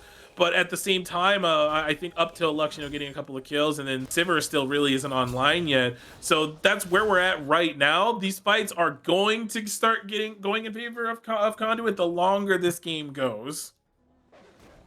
Absolutely, and I think a lot of this is sort of hinging on if Kringleberry is able to lock down the Viego with the Chains of Corruptions. We do have Autocon up and ready to go. Both sides know that, but I think both sides also know that they're going to need some sort of advantage with how tied this game is, and we're looking for that either in terms of pressure or in terms of numbers, but Viego might actually be starting the Autocon already. Can he solo this? I guess. I kind of think, oh yeah, he can. Never mind, huh? I mean, he also has Camille in the area anyways, and they just kind of straight up don't know right now. So they're going to get this objective for free. Oh, now they know. So there's a ward there. So he is forced to back off now. Really good check up there. It's like, okay, we haven't seen Diego in a hot second, so we need to make sure. They drop the blue ward. They spot him out. They force him off. But this does give mid lane prio over. So this should force the Varus back. And that way, if they try to fight, which I think the time would kind of be right now, you know Varus isn't there. But they opt out of doing so. The Autocon's going to stay leashed. It's at 7,000 HP, so if they spot out these resets, they could honestly start this themselves. And in fact, they're going to. I'm a cutie looking for an angle. Ward's coming down, so they do know that Viego is here. The Q does come down, trying to lock him down. Just needs one or two more shots, and they get it. Braum able to pop his ultimate, and Viego absolutely falling to pieces. What a great execution by Braum and by Briar, able to follow that up and take down the biggest threat. And not only that, buy time for the Autocon to go down, keeping it at half HP and having quite the infusion of gold. That was very, very intelligent there to keep it at the 7,000 HP. They know that the second the entire team gets there, they have enough zoning tools to keep this Viego off of it. They successfully use every cooldown to keep him off. They blow him up. They get the Autocon for themselves. Like, we're at a 400 gold lead, but in reality, it's more leaning in favor of TFF. They have the 2 Drakes. They just got Autocon, which is also in terms of experience and adaptive damage, about a couple thousand gold as well. So in terms of like raw stats, I think TFF are favored right now. But like I said, once this Sivir, she's just 1 item away. She has 2 right now. Once she gets this next item, it's going to be A-okay for the side of Conduit. They're going to be able to peel themselves out these fights. The Sivir's going to be very strong because they're still in a really good position right now. It's just right now they're being outplayed by the way that TFF's comp can pick people off. Well, and I think that pickoff is a really good point, DBZ, because when we're looking at this, though, too, is even though Sivir's coming online, is Sivir going to be able to make up the difference for Camille kind of just sort of falling off? Camille is really, really exposed. If they run into Braum, they can pick up a whole bunch of passives and sort of just get stunned immediately after blowing their entire kit. So that's something very, very scary for them to watch out for. So hopefully Sivir can compensate for that, or Camille can get a bit more gold, maybe find some sort of purchase, maybe get some picks. If they can get their way on to Kringleberry or something like that, that would definitely justify the pick, and that would definitely help their team out. There's really nothing to do right now. We don't have we have Drake in 16 seconds. Baron is not up for another about a minute and a half's time, a little less than that now actually. So right now we're waiting for this Drake. We're posturing. We're getting some vision down. They are fully aware and have the river lit up, but they don't have the other side of the jungle lit. So they're not sure where this Viego is. The river scuttle is going to give them a little more of an advantageous area as well. Just that one ward off to the side. It looks like the 280 carries are going to do their own thing here, but they might try to pick off Varus since the Braum isn't near. But they see this now, and is the steal going to come?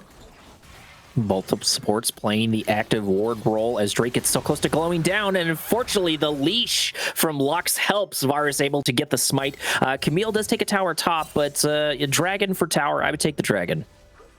Yeah, 700 gold though into this Camille. That's a lot of gold as a matter of fact, and she might break open this inhibitor tower. She's the only one there, and it looks like they're gonna full send everybody. Okay, I thought they were gonna full send everybody, but there's the Briar ultimate. Briar It does miss. So she's not gonna follow. Unlucky, but it's a fun game, close game. 2,000 gold, but it could go anyone's way at this point. Oh, we're going for this, aren't we? Oh, Goliath gonna pick up a Q immediately into this Lux. This Lux is doing so much work, and there's the first reset. Now they're gonna try to lock down the Braum. Braum getting so close, another Q coming in, locking them down. We thought it was Viego carrying the game, but it's this Lux with these Qs and these ultimates. We're just kind of in a bad position there. I would say, you know, on the top side, the Camille did die, but I fully believe that they'll contest for this for some reason. It doesn't look like they're gonna go for it. Oh yeah, Briar doesn't have ult. Okay, so they are gonna contest this. Okay, I respect We do have change it. of corruptions.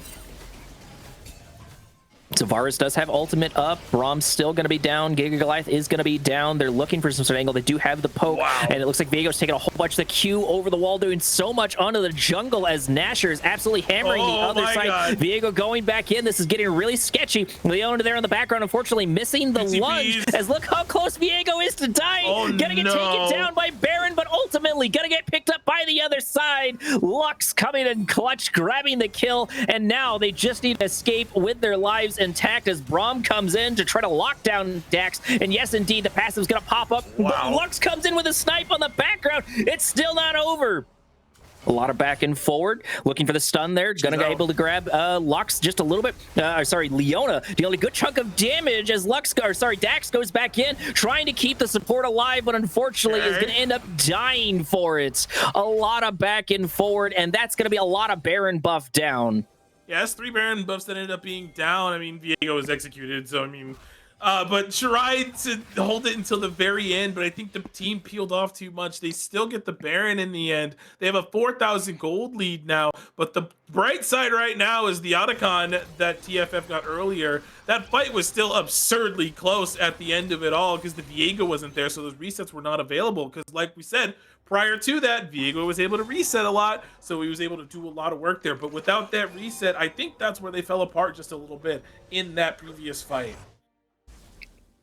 Absolutely. I think I've got to say here for this Lux is she's done a lot of work for buying her team time, for buying them opportunities, and just all of these different spots, picking up snipe after snipe, because I think what she's getting close to that level 16, which means we're going to have a 32-second ultimate on Lux, which is already really scary, and her Qs are scary enough as is.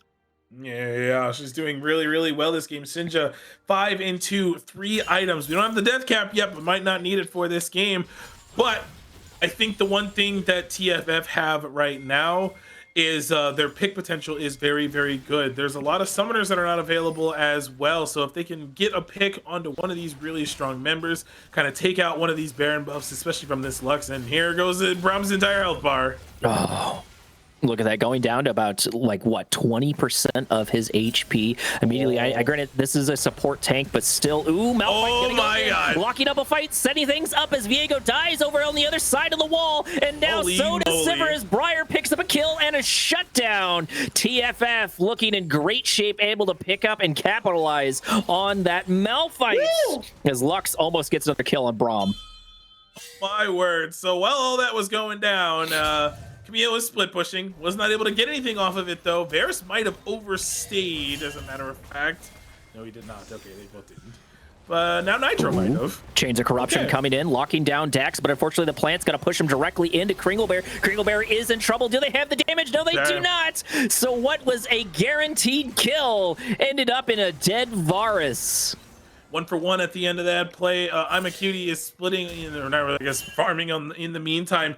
Going towards what I believe is a Stair's Gauge. That's what's coming next. We did lose that mid lane tier 2 at the end of it all. So we're starting to get a lot of the standing gold off the map. But at the end of the day, this, I'd say that's a successful play. I mean, you got the Varus kill, you got a couple of towers. Now, the problem with that is everyone had to reset, and the Camille died before this streak is up in 10 seconds. And this is sole point, mind you. So this is gonna be even crazier of a fight, but I can foresee TFF giving it up. And if they do, I completely understand, but I don't feel like they're going to.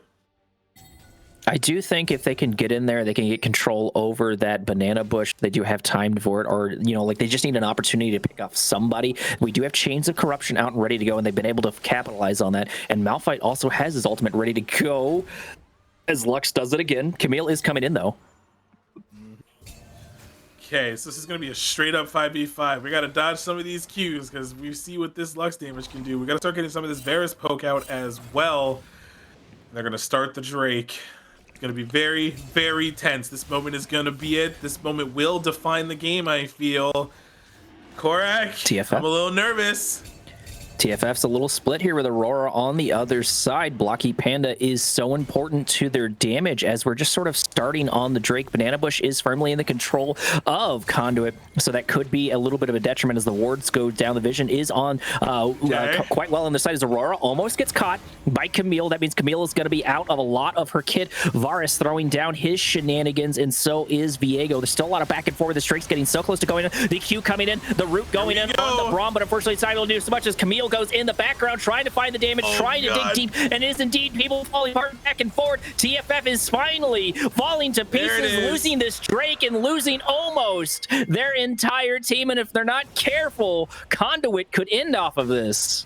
I do believe they can. Sincha played out of their mind this game. That poke damage was great. All the binds were great. I personally love this champion. Lux is amazing. She's a lot of fun to play. They're going to even out this series. And like I said, if game 1 was any indicator, then game 2 should be a much different story. And that is exactly what we saw coming into this game. It was much closer, and I do believe this Blocky is it. Panda able to pick out some damage. Absolutely. It might actually take out Varus. Or so the Viego going down to Blocky Panda. You cannot, man, just diving Aurora is always really scary, as once again, multiple combos going to get picked up here right in the face for Braum, and somehow TFF bought themselves some time as Briar Ultimate absolutely whiffs it, unfortunately, but it's not over just quite yet, because Malphite double TP looking to head everybody off on the other side. Okay, not much should come out of that. Lots of people running away. Lux still has flash. How bad do they want this, actually? The Baron's also up and available, and they need to getting that Lux would be really great. Giga really wants it. You can feel it, and there's the Q down. Oh, and we do have Nasher up, but Camille's pushing mid lane. You're probably a scary okay trade. with that. Yeah, they're okay. Aurora's going back, so you know what? You're fine with this. She's not gonna be able to end the game. They should take this Baron. Yeah, okay. Well, the Lux ult did get the assist there, so this is theirs. This is their Baron they're taking off the map, and Camille was trying to end the game, not able to because the Aurora went back just in time. So when this game continues, I thought we were done, but I was wrong. We're gonna keep going, Korak. Absolutely, and that Baron buff's going to provide a lot of breathing room for the other side. Not only just picking up on their side, but denying it from Conduit is going to be so important, because we could have a very heavy siege. And the other thing can be said here for Conduit: they've been able to delay soul point after soul point, and as soon as TFF gets that soul point, it's going to be a much scarier game for them, even despite the fact that they're almost 4K ahead. But it feels closer because of the dragons. They're almost even now, but the Otacon is also playing a huge part in this as well. Wow, I think that was half a Blocky Panda's health bar. These super minions, I think, have a couple of more waves, I believe. So this these lanes should start evening out here in a couple of moments while this Baron buff is available. Then at this point, this means TFF can either kind of turtle what they're doing right now, just kind of keep it together, farm up a little bit, wait for this next Drake in about 2 minutes time. The Baron will be fallen off by that point. So right now, this really just stalls the game. There's still a lot of standing gold on the map for the side of TFF to get. Both tier 1s in top and mid are still available. Bot tier 1 was the only tower that they got earlier, and they got that with the Rift Herald, so they don't really have as much map presence as they did in the previous game. They've been kind of like going back and forth and lots of skirmishing all over the place with Conduit, and with how close these fights have been, I'm actually shocked that Conduit didn't win earlier, but I guess the death timers were just not long enough, and this Baron could potentially provide an opportunity for them to keep going.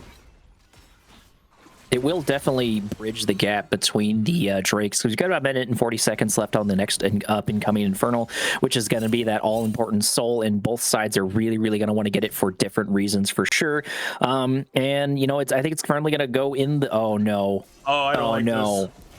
I don't like this at all. This is a pure 5v1 as Dax comes in, as well as the ultimate. Braum able to provide a lot of breathing room between the shield and the ultimate. Varus able to do a good chunk of damage, but that's going to be a lot of resources down right before the objective is up, because a minute on the clock for that all-important Drake, and we're going to have to get at least some resets on TFF side.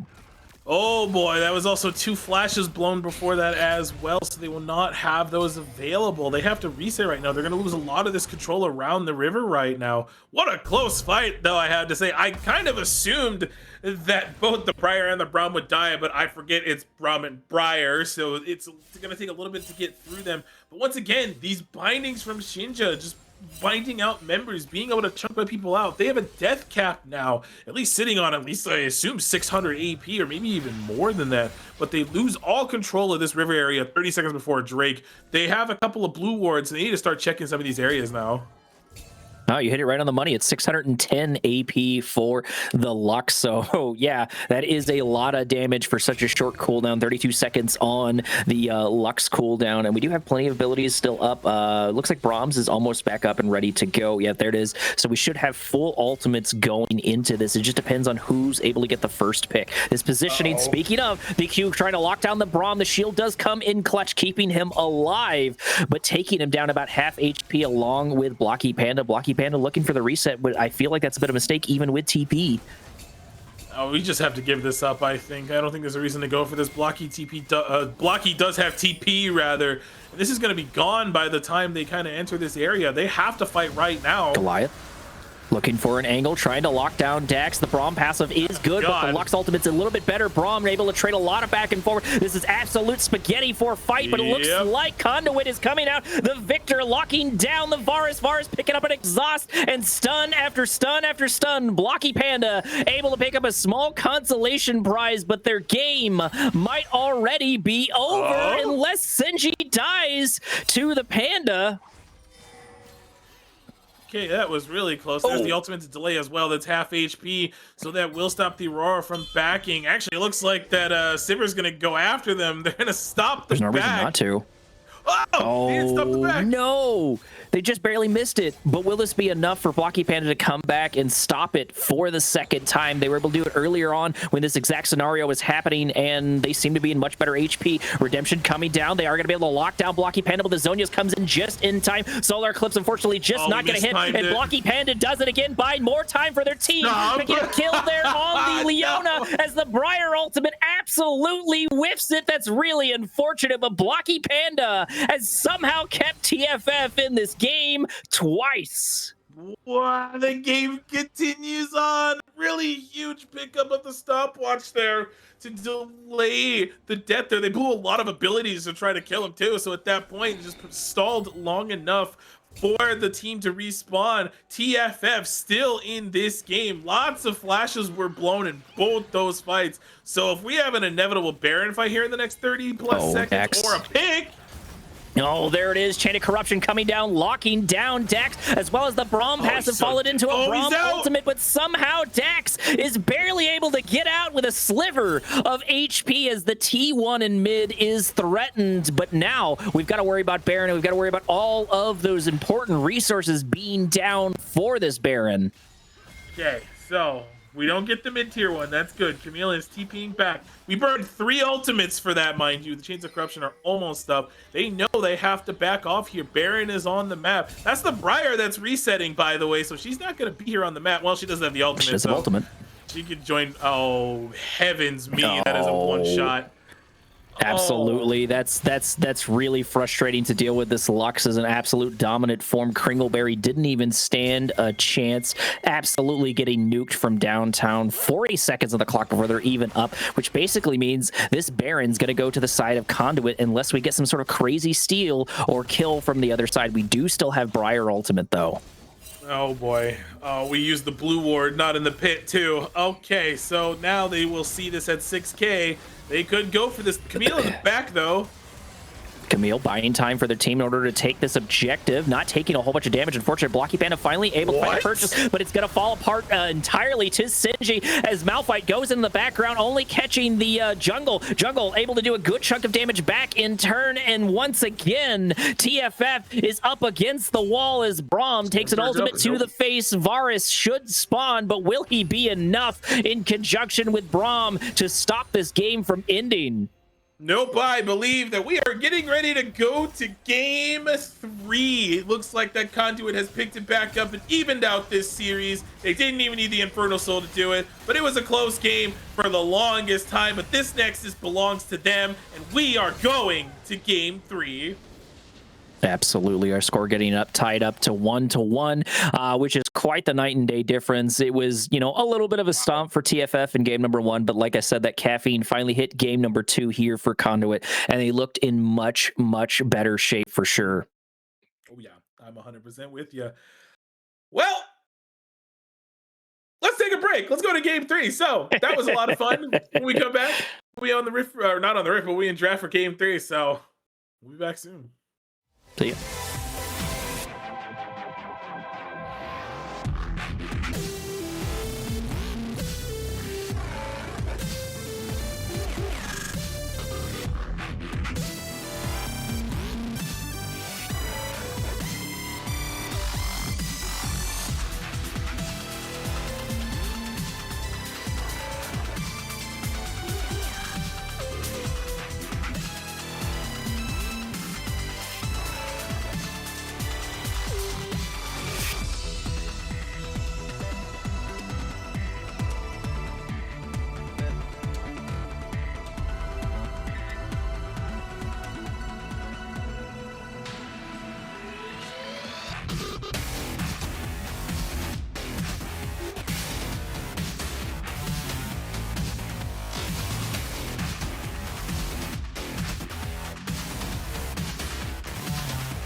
Alrighty, DBC. We were not sure we were going to make it here, but we're rolling into game number 3, specifically draft number 3.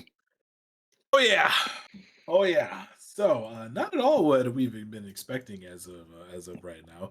Because I figured after game 1, I was like, okay, are we gonna get the same thing for game 2? Because that would be a lot less fun. But now that we got a night and day comparison between game 1 and game 2, I'm all in for game 3. If we did predictions, I guess I would have flip flopped like Raz does, because I would have definitely predicted a 2-0. I'm not gonna lie. So we're just gonna throw that out there.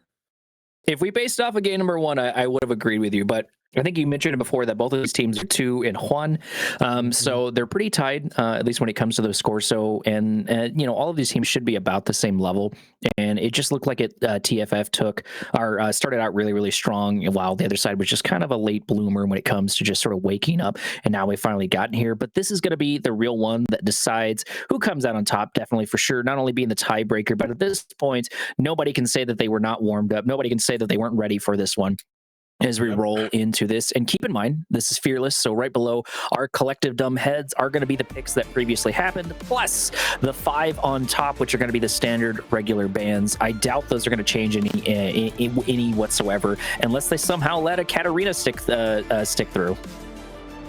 I doubt they would let that happen. Highly, highly doubt it. This is a very, very high priority champion if they get a hold of it. And I was saying that TFF is trolling if they leave it open. Especially because like good Katarina players are something you have to know how to play into, and if you don't really know how to play into it, it doesn't make sense to leave it open. But we're currently waiting for draft. We're getting our readies for draft, as a matter of fact, and we're going to get started. So the bands, I imagine, will stay mostly the same. We won't see the Jarvan or the Orianna. That's been away the whole series as well. But maybe we decide to let that through, or we maybe let them pick one of them, and then we take the other, and maybe like in this instance, we pick like Talia early, so that way we get that as well. So really curious to see what both these teams have planned going into game 3. Like you said, 20 champions down there. We have seen complete polar opposite matchups all across the board, and it's going to be spicy. Game 3s are always fun and spicy because 20 champs off the board, what do you go into? Absolutely. And, you know, this might be the opportunity we get to see the picks that are going to be the Orns, of course, the Scions. You know, maybe not, because both Dax and Giga seem to have, they like these very forward, very active motion, you know, teammates. They don't seem to really be super interested in just kind of biding their time, you know, but I could be wrong. There's still an angle there for it. Orn can put in a lot of work, and he's surprisingly handsy sometimes. And I think he's just a great addition to the team overall. Plus he adds, you know, beef and scaling. That, you know, what's not to like about him? What if that means, I don't think either of these teams really prioritize Cho'Gath that much, speaking of Scion or Orn. That actually kind of brings into wonder, like, which one of these teams is willing to play Cho'Gath into one of those matchups? Because Cho'Gath can be a lot of fun, and Cho'Gath can be a really good like tank and meatball as well, especially the more and more stacks he gets. Also, that's a lot of good smite chomp objectives that you can have as well, so a lot of objective control. And we've kind of been seeing it, like objective control's kind of been the name of the game for this series. TFF Evernight obviously having pretty much all of it in game 1, and Conduit having very good like comeback in game 2. You know, they lost the Otacon, they lost 2 Drakes for sure. They lost then the only 1 Drake after that, and they got the rest. And they even got Baron twice, losing 1 as well. So I think they know, like, both these teams are very aware of how to do this. And Caitlyn being first picked was not what I was expecting, because usually we were getting like solo lane presence instead. I do like the notion for it. Caitlyn did get more than a bit of a buff, and she's very, very powerful right now. So picking her T1 is you know, really powerful. Plus, Caitlyn has a good amount of escapability, the range. You know, once again, going back to what I said earlier, what's not to like about her in this case? So I do actually like the pickup there. The response for Conduit, I'm a bit more curious of what they're going to go with. Okay, they're going to respond with Miss Fortune. I've seen Miss Fortune do well into Caitlyn time and time again. Not necessarily like a counter pick, but a pick you see a lot of times into the Caitlyn, and still to this day does a deceptive amount of damage. You think, oh, it's MF, I know what to expect, and then suddenly a Q bounces and half your health's gone. we pick Rel then? Because that is the classic combo you would see Rel Ultimate and Misfortune Ultimate combos together. So I wonder if that's what they might. Okay, Maokai, pretty much the same thing. There's still an option to have the Rel as an option as well. Maokai is kind of a weird champion though right now. He's still strong, but I'm actually surprised people have pivoted towards like AP builds, and it just, in my personal opinion, makes him a little too squishy for my liking. So I don't know why we've pivoted to that kind of a build, but hopefully we get to see something different out of Conduit's jungler. And I think with that, I think out of the strong junglers, there's still Vi available if TFF Evernight want to go for it, unless this is Maokai support. And the Karma pickup, I think, is very, very good here. Lots of poke damage. Caitlyn Karma can be really obnoxious together. And those shields, good lord, the shields that she can put out, she can create a lot of PL for this team. Absolutely, and I think people forget how versatile Karma's kit can be. So there's a lot of different angles for them to play. It's not just that too. People forget about the empowering the tether itself and how powerful that can be for that perspective champion. And I think pairing that with Silas, which did come up after that, is there's a lot of punching power on the side of TFF. The thing I'm worried about, though, is this thing I'm always worried about when I see Maokai, and if it's potentially Maokai support. And that is, so many people get the wrong idea and overestimate how tanky he is, because Maokai wants to go into the fight, and then he wants to immediately get back out to wait for another set of cooldowns to go back in right afterwards, because he's not like Alistar. He's not tanky. He's not like Leona. He doesn't have that beef to play it off. And we're going to go from that into Yone. Okay, Yone works with this on a lot of different reasons. We've got the bullet time. We've got the Nature's Graph for Maokai, or Maokai can follow up, Yone with the ultimates. This is a lot of really good synergy on the side of Conduit, but Silas is still very, very scary, especially because every one of those ultimates he can steal, and more often than not, use better. And I want to kind of like piggyback a little bit back to the Maokai. I think with the Yone pickup there in the mid lane, this is kind of signaling to me that this could be AP Maokai. So I'm a little worried about that already, but there's a lot of damage on the side right now. We're focusing out top lane bans. Makes a lot of sense. Both these top laners have been completely slugging it out the entirety of the game. So we take off all their strongest picks. So with, like you did say, Sound and Ornn, and there they both are in the ban pool. So that leaves open, really, I think, if we're still going to go for like a little beefy top laner, maybe, like I said, Shogat is an option that they could go for if that's something that they're comfortable on. If not, then I'm expecting maybe we'll get a Rumble or a Gwen this game. I could foresee Gwen being an option for Conduit. That's a really strong top laner. There's also, I completely forgot about Gnar.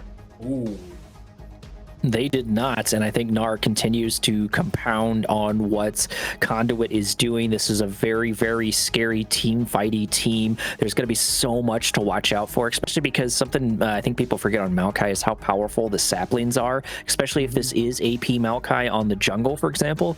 If used correctly and set up before a lot of those fights, that buys you a lot of time, and they kind of have to go through this minefield in order to get to you, which you can capitalize on a lot of different ways. Not only does it give you vision, but it gives you a bit of damage and a bit of slow to pair into that. We're going to go from Gnar immediately into K'Sante. I like both of these picks for both of these top laners.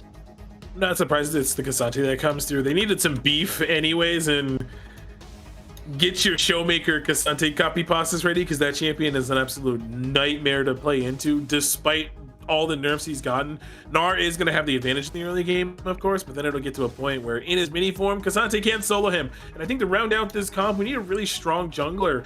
Oh, okay. I was going to say Graves, but I think Kindred is fine here as well. So, you have the Silas in the mid lane. You have plenty of AP in him and the Karma. But with the potential counter pick for mid, since they haven't picked it, or not mid, for top yet, God bless America. Jungle. We're about to find out where this Maokai is going. That's what I was trying to say. There we go. Okay, so it's Maokai support and Gwen in the jungle. Got it. Okay, I've got to admit to you, I don't see Gwen much in the jungle. I can't imagine she's bad there, but it's not a usual contender for me. I don't know if it's regular meta, and maybe I'm just being Christopher Columbus here, discovering something everybody else has already discovered. But I don't know how I feel about Gwen in the jungle. She's a very niche pick, and I don't see her that often. But from what I've seen, the Snips and Snip is very good on neutral monsters, especially when you get the natural suit. You can shred through some of these monsters, shred through some of these objectives. That also leaves you time to solo farm as well. The caveat to that is it leaves you easily invadable in the first early levels. That's the problem.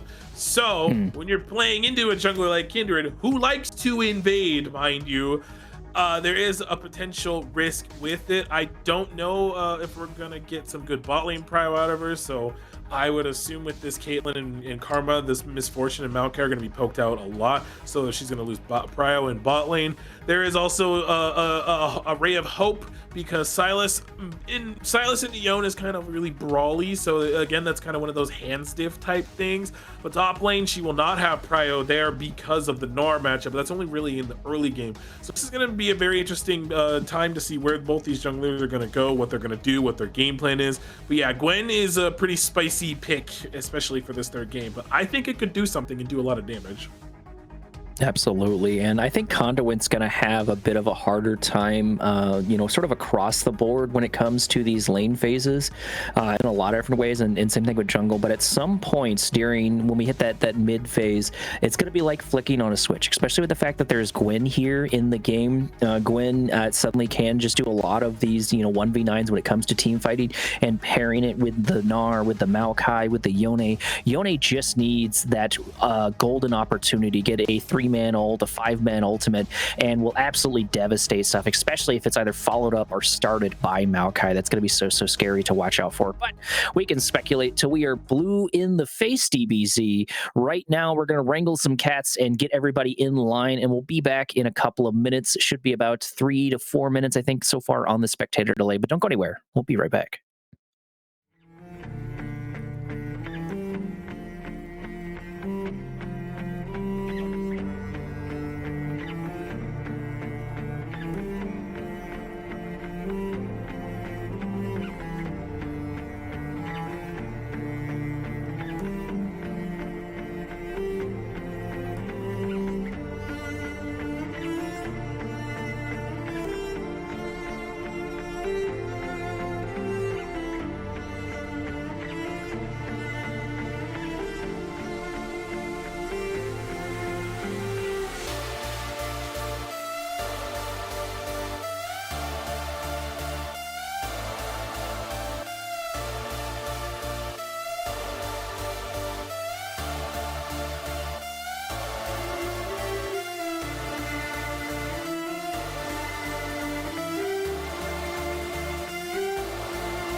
And at long last, here we are moving into game number 3, DBZ. I will be very, very surprised if we see any sort of 5-man stack, and there it is, immediately proving me wrong live in front of a live audience.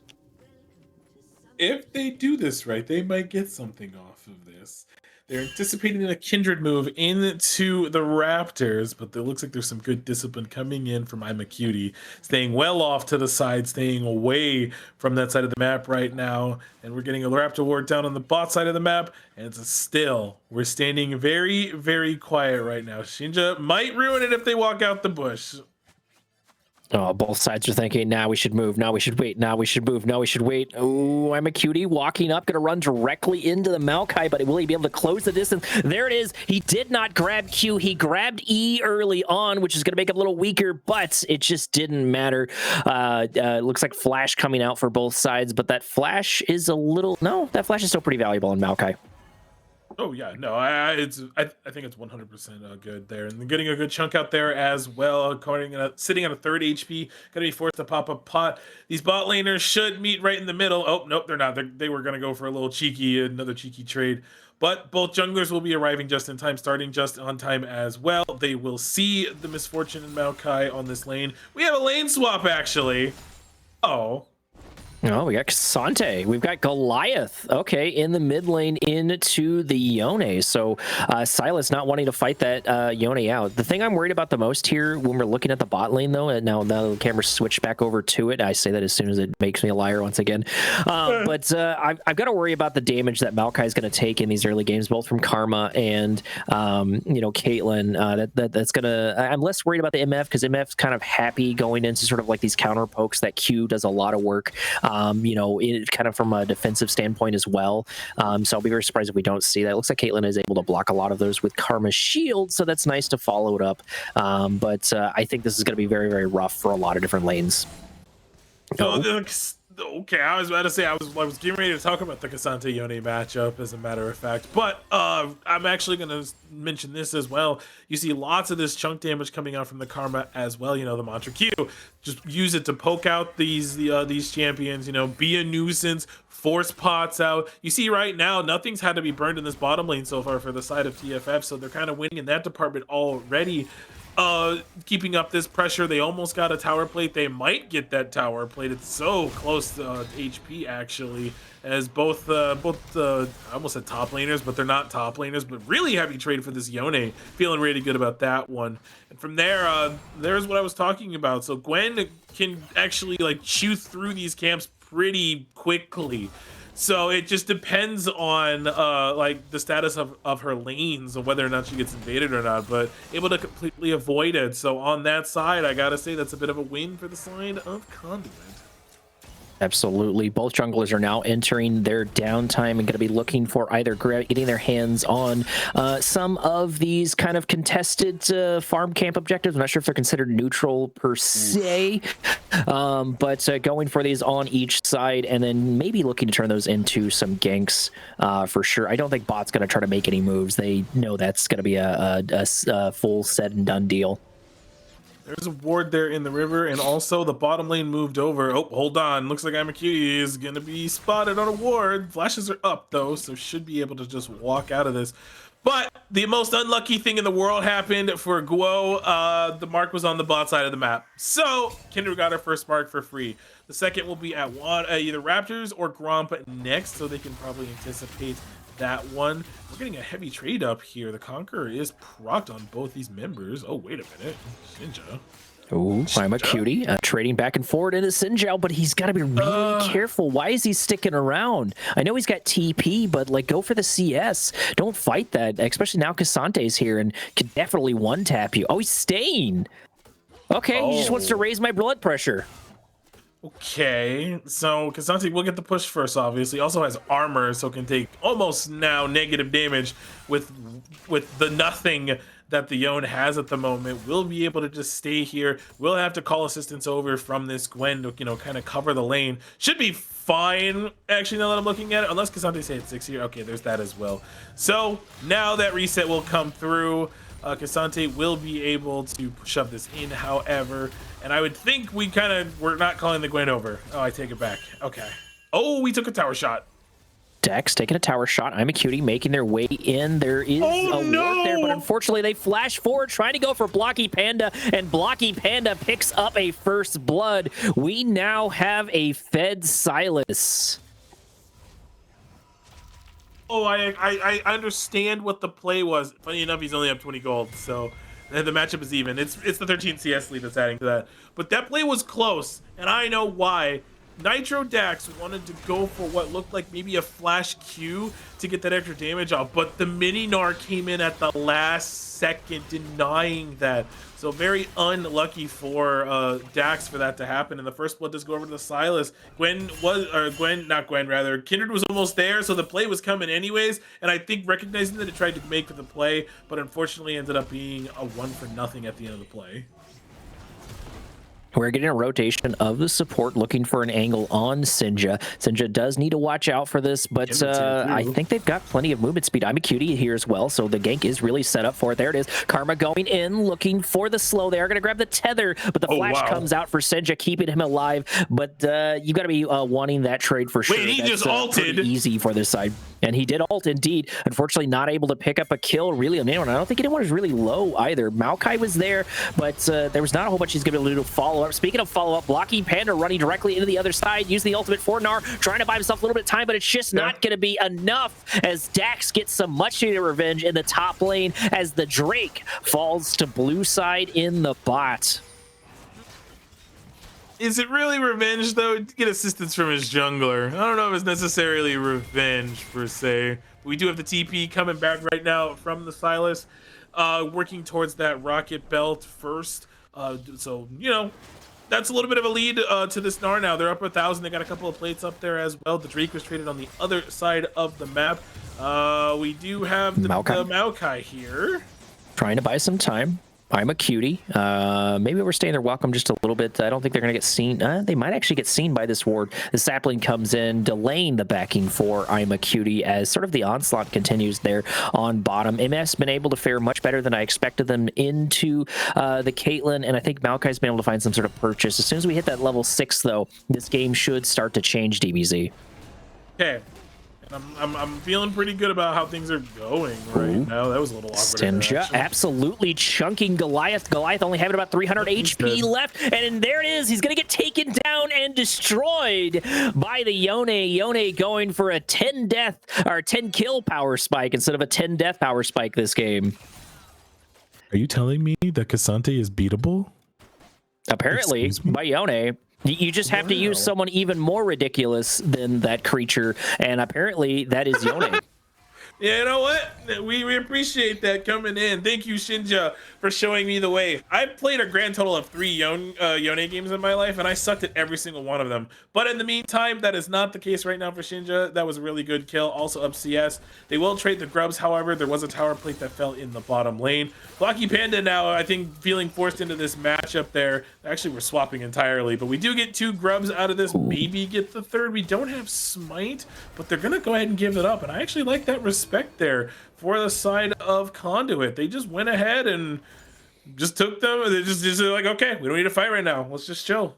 Respect it. They've got their hands on a lot of these early objectives, so that's going to be super great. And with the wave clear that Caitlyn has, her picking up 3 Void Grubs can be very, very scary, so that's going to be something to watch out for. It looks like we did get a rotation back as Silas makes their way back to deal with the Yone. Cassante is like, I don't want to deal with that, which is kind of funny because typically Cassante is the one that you don't want to deal with. A little bit of support trade back and forward. I'm a cutie trying to follow it up. He should be able to get out of this. That should provide enough of a slow, but it's hard to say. They just need to make it over to that plant, just sort of in motion, but looks like they're going to use a twisted advance and go back in instead. They're still level 6, so there's no ultimate here to follow it up as the flash by Kringleberry goes over the other side of the wall. Caitlyn is getting chased on. They're on the wrong side of the map. Feats of Warfare picked up by Gnar. A lot of back and forward as it looks like Blocky Panda was able to pick up the ultimate there of Yone as Sinji just kind of has to walk away from all of that carnage, and somehow that only turned into a 1-for-1 trade. Yeah, I thought there was a lot more that happened there, but it only ended up being a 1-for-1 at the end of the day. Caitlyn flashed away from her team, and I think also with where I'm a cutie flashed as well, just was not able to utilize the Kindred ultimate to allow the team to survive. So they end up not being able to use that ability to stall for time. And I thought it was a decent try to like go after the Maokai. Hold on, Gnar's going into mini form in a second. This could be interesting. I'm a Cutie taking on Gnar, but this is still a Gnar. You really got to watch out for the flash does come out. It looks like I'm a Cutie is in the advantage for that, and they did force the flash, but I'm not sure you want to follow this too much. Caitlyn ultimate does come in, just needs 1 or 2 more shots, just barely have to get it. There's the ultimate coming down for I'm a Cutie, but will it be enough in order to take out this Gnar? Gnar does heal a whole bunch and actually turns it around, picking up a kill, now sitting at 3-1. Gnar, Dax, finally looking in good shape in game number 3.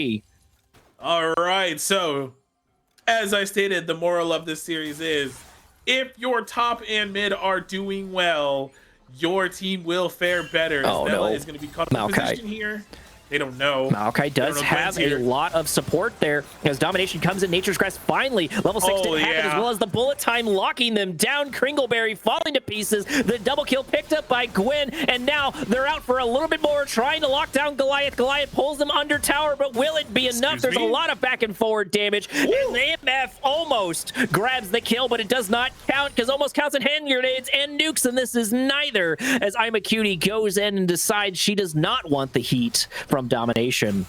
A little bit of an overchase there at the end there, but overall really good fight from the side of Conduit. My. It started out as an awkward catch out of Kringleberries and Devox, turned into a very successful play that ended up in 2 more kills, almost 3 as a matter of fact. Giga Goliath, with the armor there, just did not go down. But that's the combo I'm talking about. Maokai ultimate, Misfortune ultimate. People die.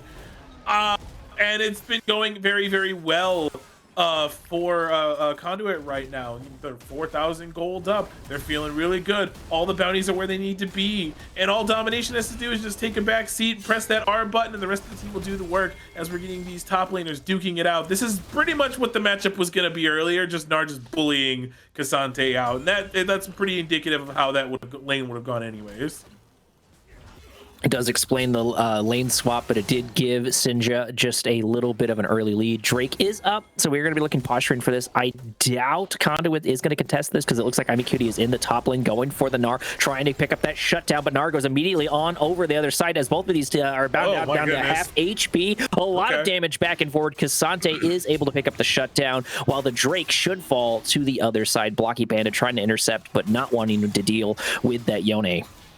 This is the first time we have also split Drakes in this series. It's always been 2 of the first going over. It's also, I think, a late second Drake take as well, as Hextech is going to be the Drake on the map. It looks like we're going to try to get a couple of plates here. Gnar does have TP, so is going to be able to save that tower. Maokai could prep for a cheeky little ultimate here, but is spotted on vision. We have just the Gwen here taking camps away, doing her thing. The TP is finally coming through. We're greeting for another... Oh, we're fighting again. That's what we're doing. Oh, we have ult. That's why. Oh, we didn't use it. Oh. So that's a double kill over to the Gnar. Unexpected overstay, or rather unsurprising overstay, I would say. They were trying to get it back. some gold for themselves. We got to play on the bottom Nature's Grass side. coming in, locking down Kringleberry. Yep. There's the bullet time, Yep. absolutely melting the competition from tower dive to tower dive. We now got to deal with bottom. Blocky Panda did rotate, He has no but did he mana. rotate to his death? Silas picking up the ultimate there for Gwyn as Sinja tries to go in and pick him up. Unfortunately, it's just not going to be enough, and this should still be a 4-man game trying to lock down this Silas. A good amount of damage back and forth. Gwyn taking the tower as Sinja takes a couple of love taps on the bum on his way out, but ultimately they've got to be feeling happy about that one. I'm a cutie coming in. They should have their ultimate, so there is an opportunity for them to make something happen, but I think this might be dangerous. This is definitely dangerous from this point. Just so many low health bars, but I'm a cutie not getting there in time. 0-2 on this one. Wow, on this Kindred. We're almost 2,000 gold down as well.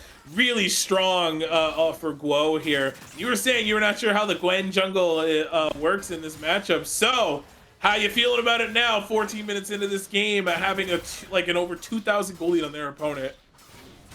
I'm always a really big fan of Gwyn. I just wasn't sure how she would fare in sort of a lot of these wave clears, but it kind of fits the strategy for TFF if they think they're going to lose a couple of these objectives, because at some point Gwyn does come online and she's very, very scary, and we're definitely getting there, and she's accelerating that point by picking up kill after kill, sitting at 2-0, 2,000 ahead, just like you said, and I think Kindred's really going to struggle the rest of the game into this Gwyn. As Dax starts a fight here with Goliath, this is truly two Goliaths going out, mano a mano, fight after fight, a lot of damage back and forth, but I think this does favor the Nar. Nar has a lot of gold on his side, but Cassante is that creature for some reason, but it's not going to be enough as Nar picks up another kill, as Maokai does go around for a little bit of good guy plays, but it's not really needed, and I believe we have Shelly falling in the background to the side of TFF.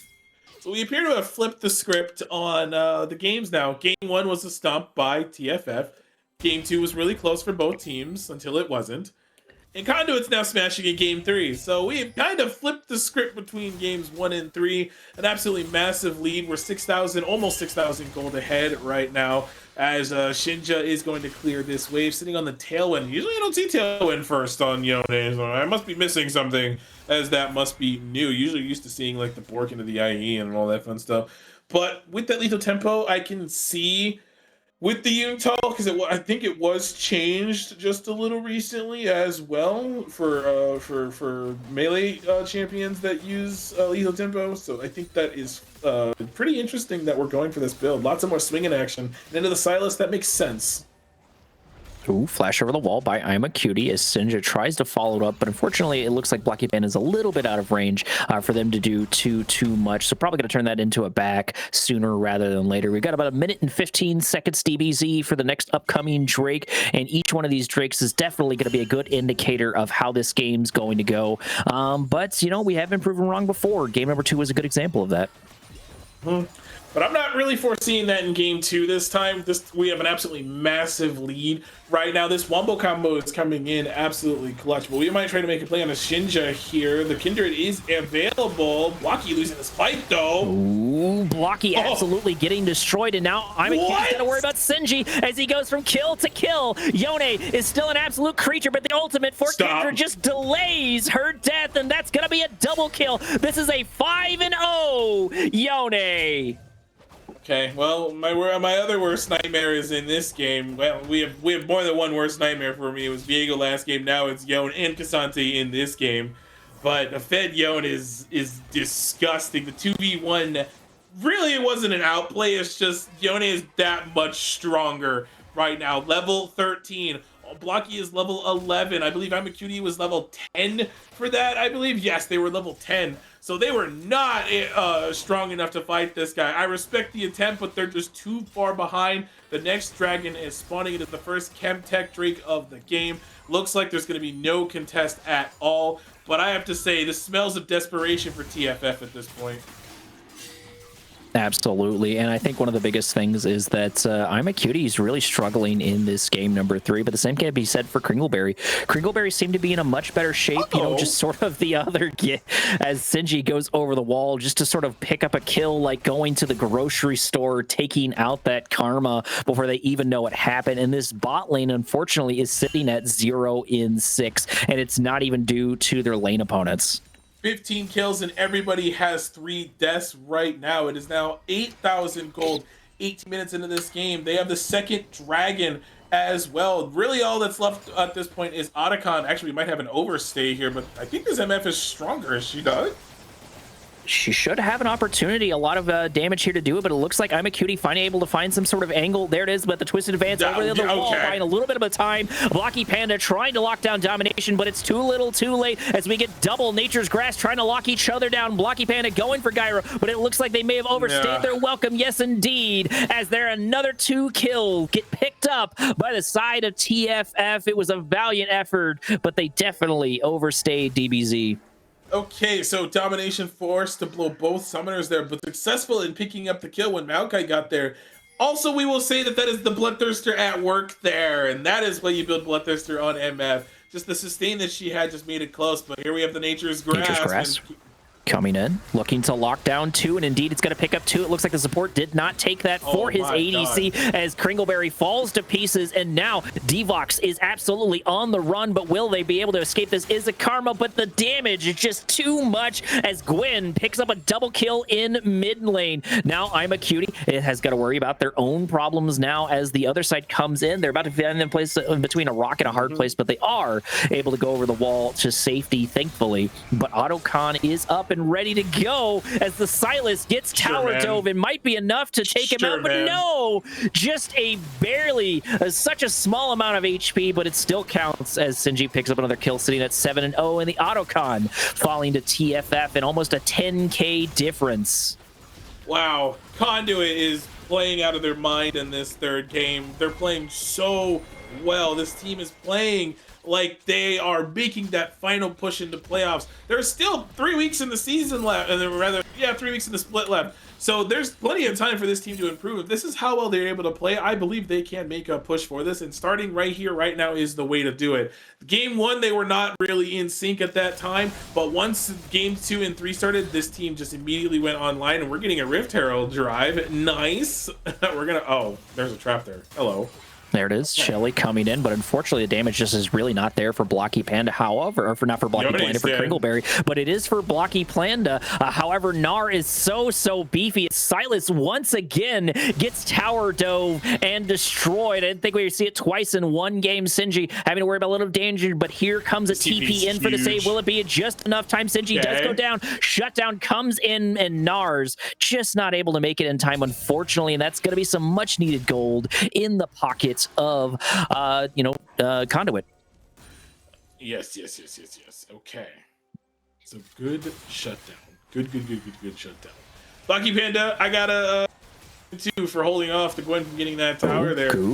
Oh, hold on. What are you doing, my friend? I know you're powerful, but this is not your jungle. Redemption coming in, trying to buy themselves a little bit of time. There is the ultimate. They're alive. They're dead. Help out so much. So many people, so many shutdowns coming in. A lot of gold floods into the pocket of Conduit. Conduit might be back online, but it's still going to be a long road to the top. So this TFF that is getting all these shutdowns right now. Wow, that's a lot of gold that was given over. That was 1,000 gold shutdown, I believe, onto the Gwen. Blocky Panda kind of in danger. Can the mid laner do this? Mega Gnars are available. They both have their ultimates. It should be just a pretty classic 1v1. The cooldowns are waiting to come back right now. The rock doesn't hit. It's going to be close.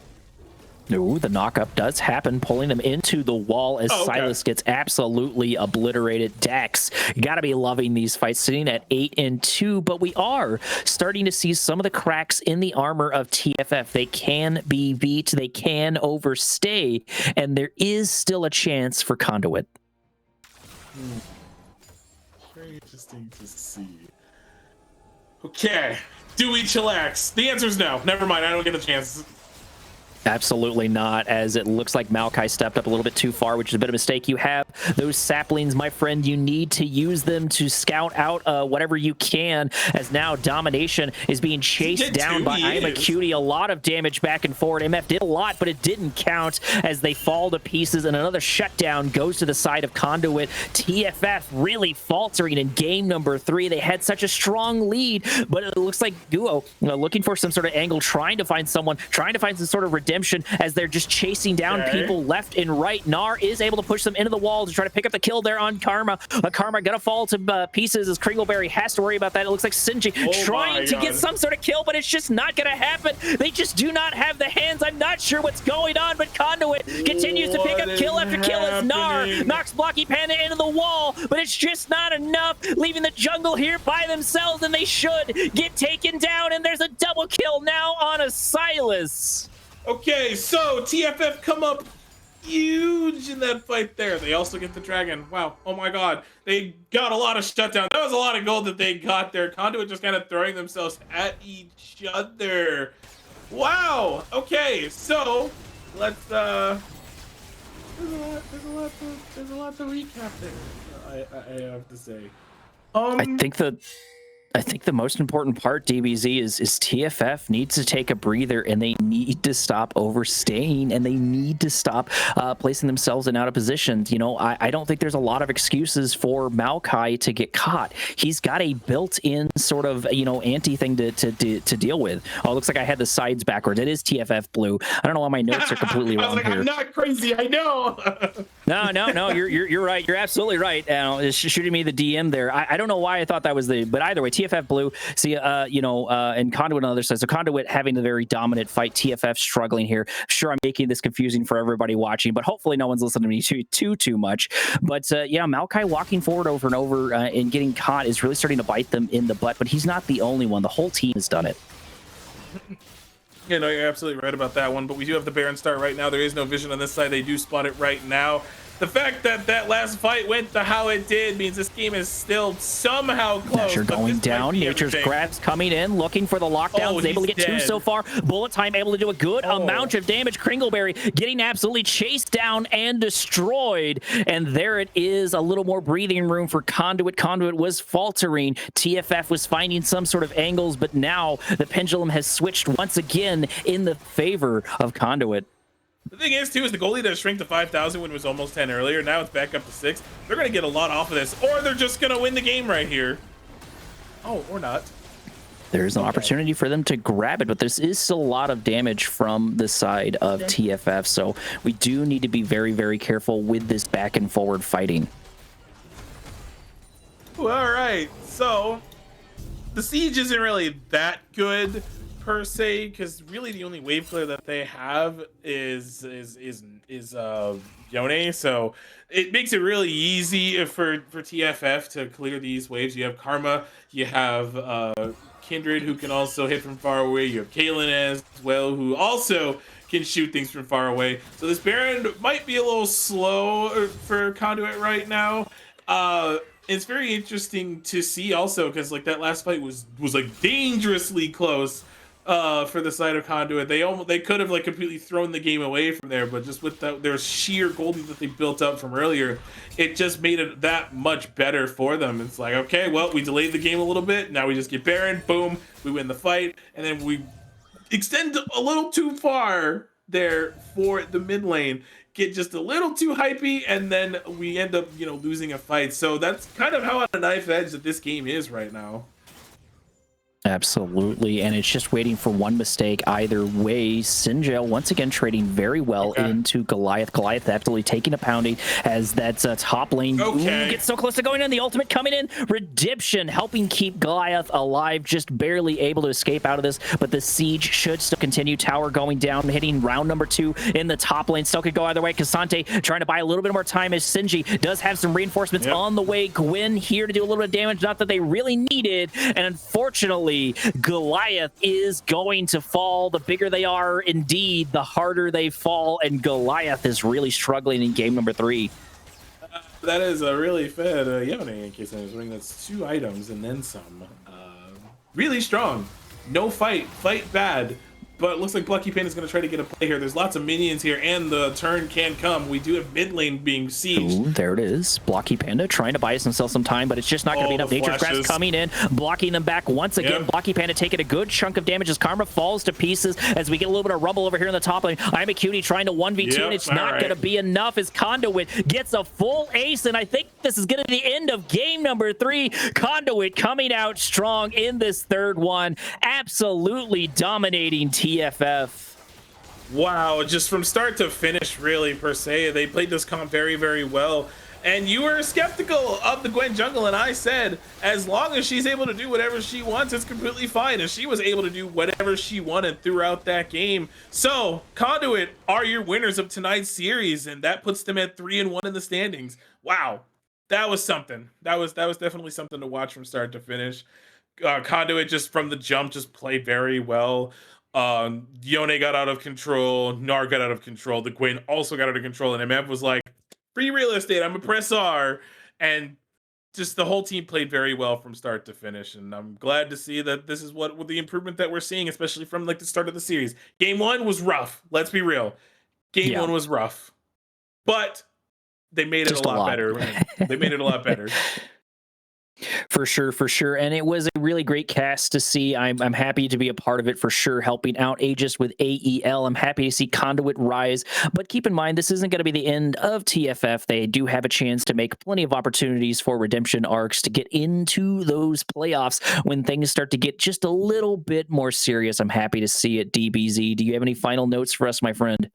No, that was fun. 3-game series are always lots of fun. I'm excited to see what we have in store for it next week. It's Halloween tomorrow, so I hope everyone has fun, stay safe, and that's all I got. Had fun with you tonight again, Korak. Also fun with you, Proton, back there as well. That was awesome. Thank you. We really appreciate it, everybody. Thank you so much for coming out to watch Aegis AEL in week number 4. I have been your host, just like he said. He has been DBZ, and we have had Proton on production. Thank you so much. This has been Aegis.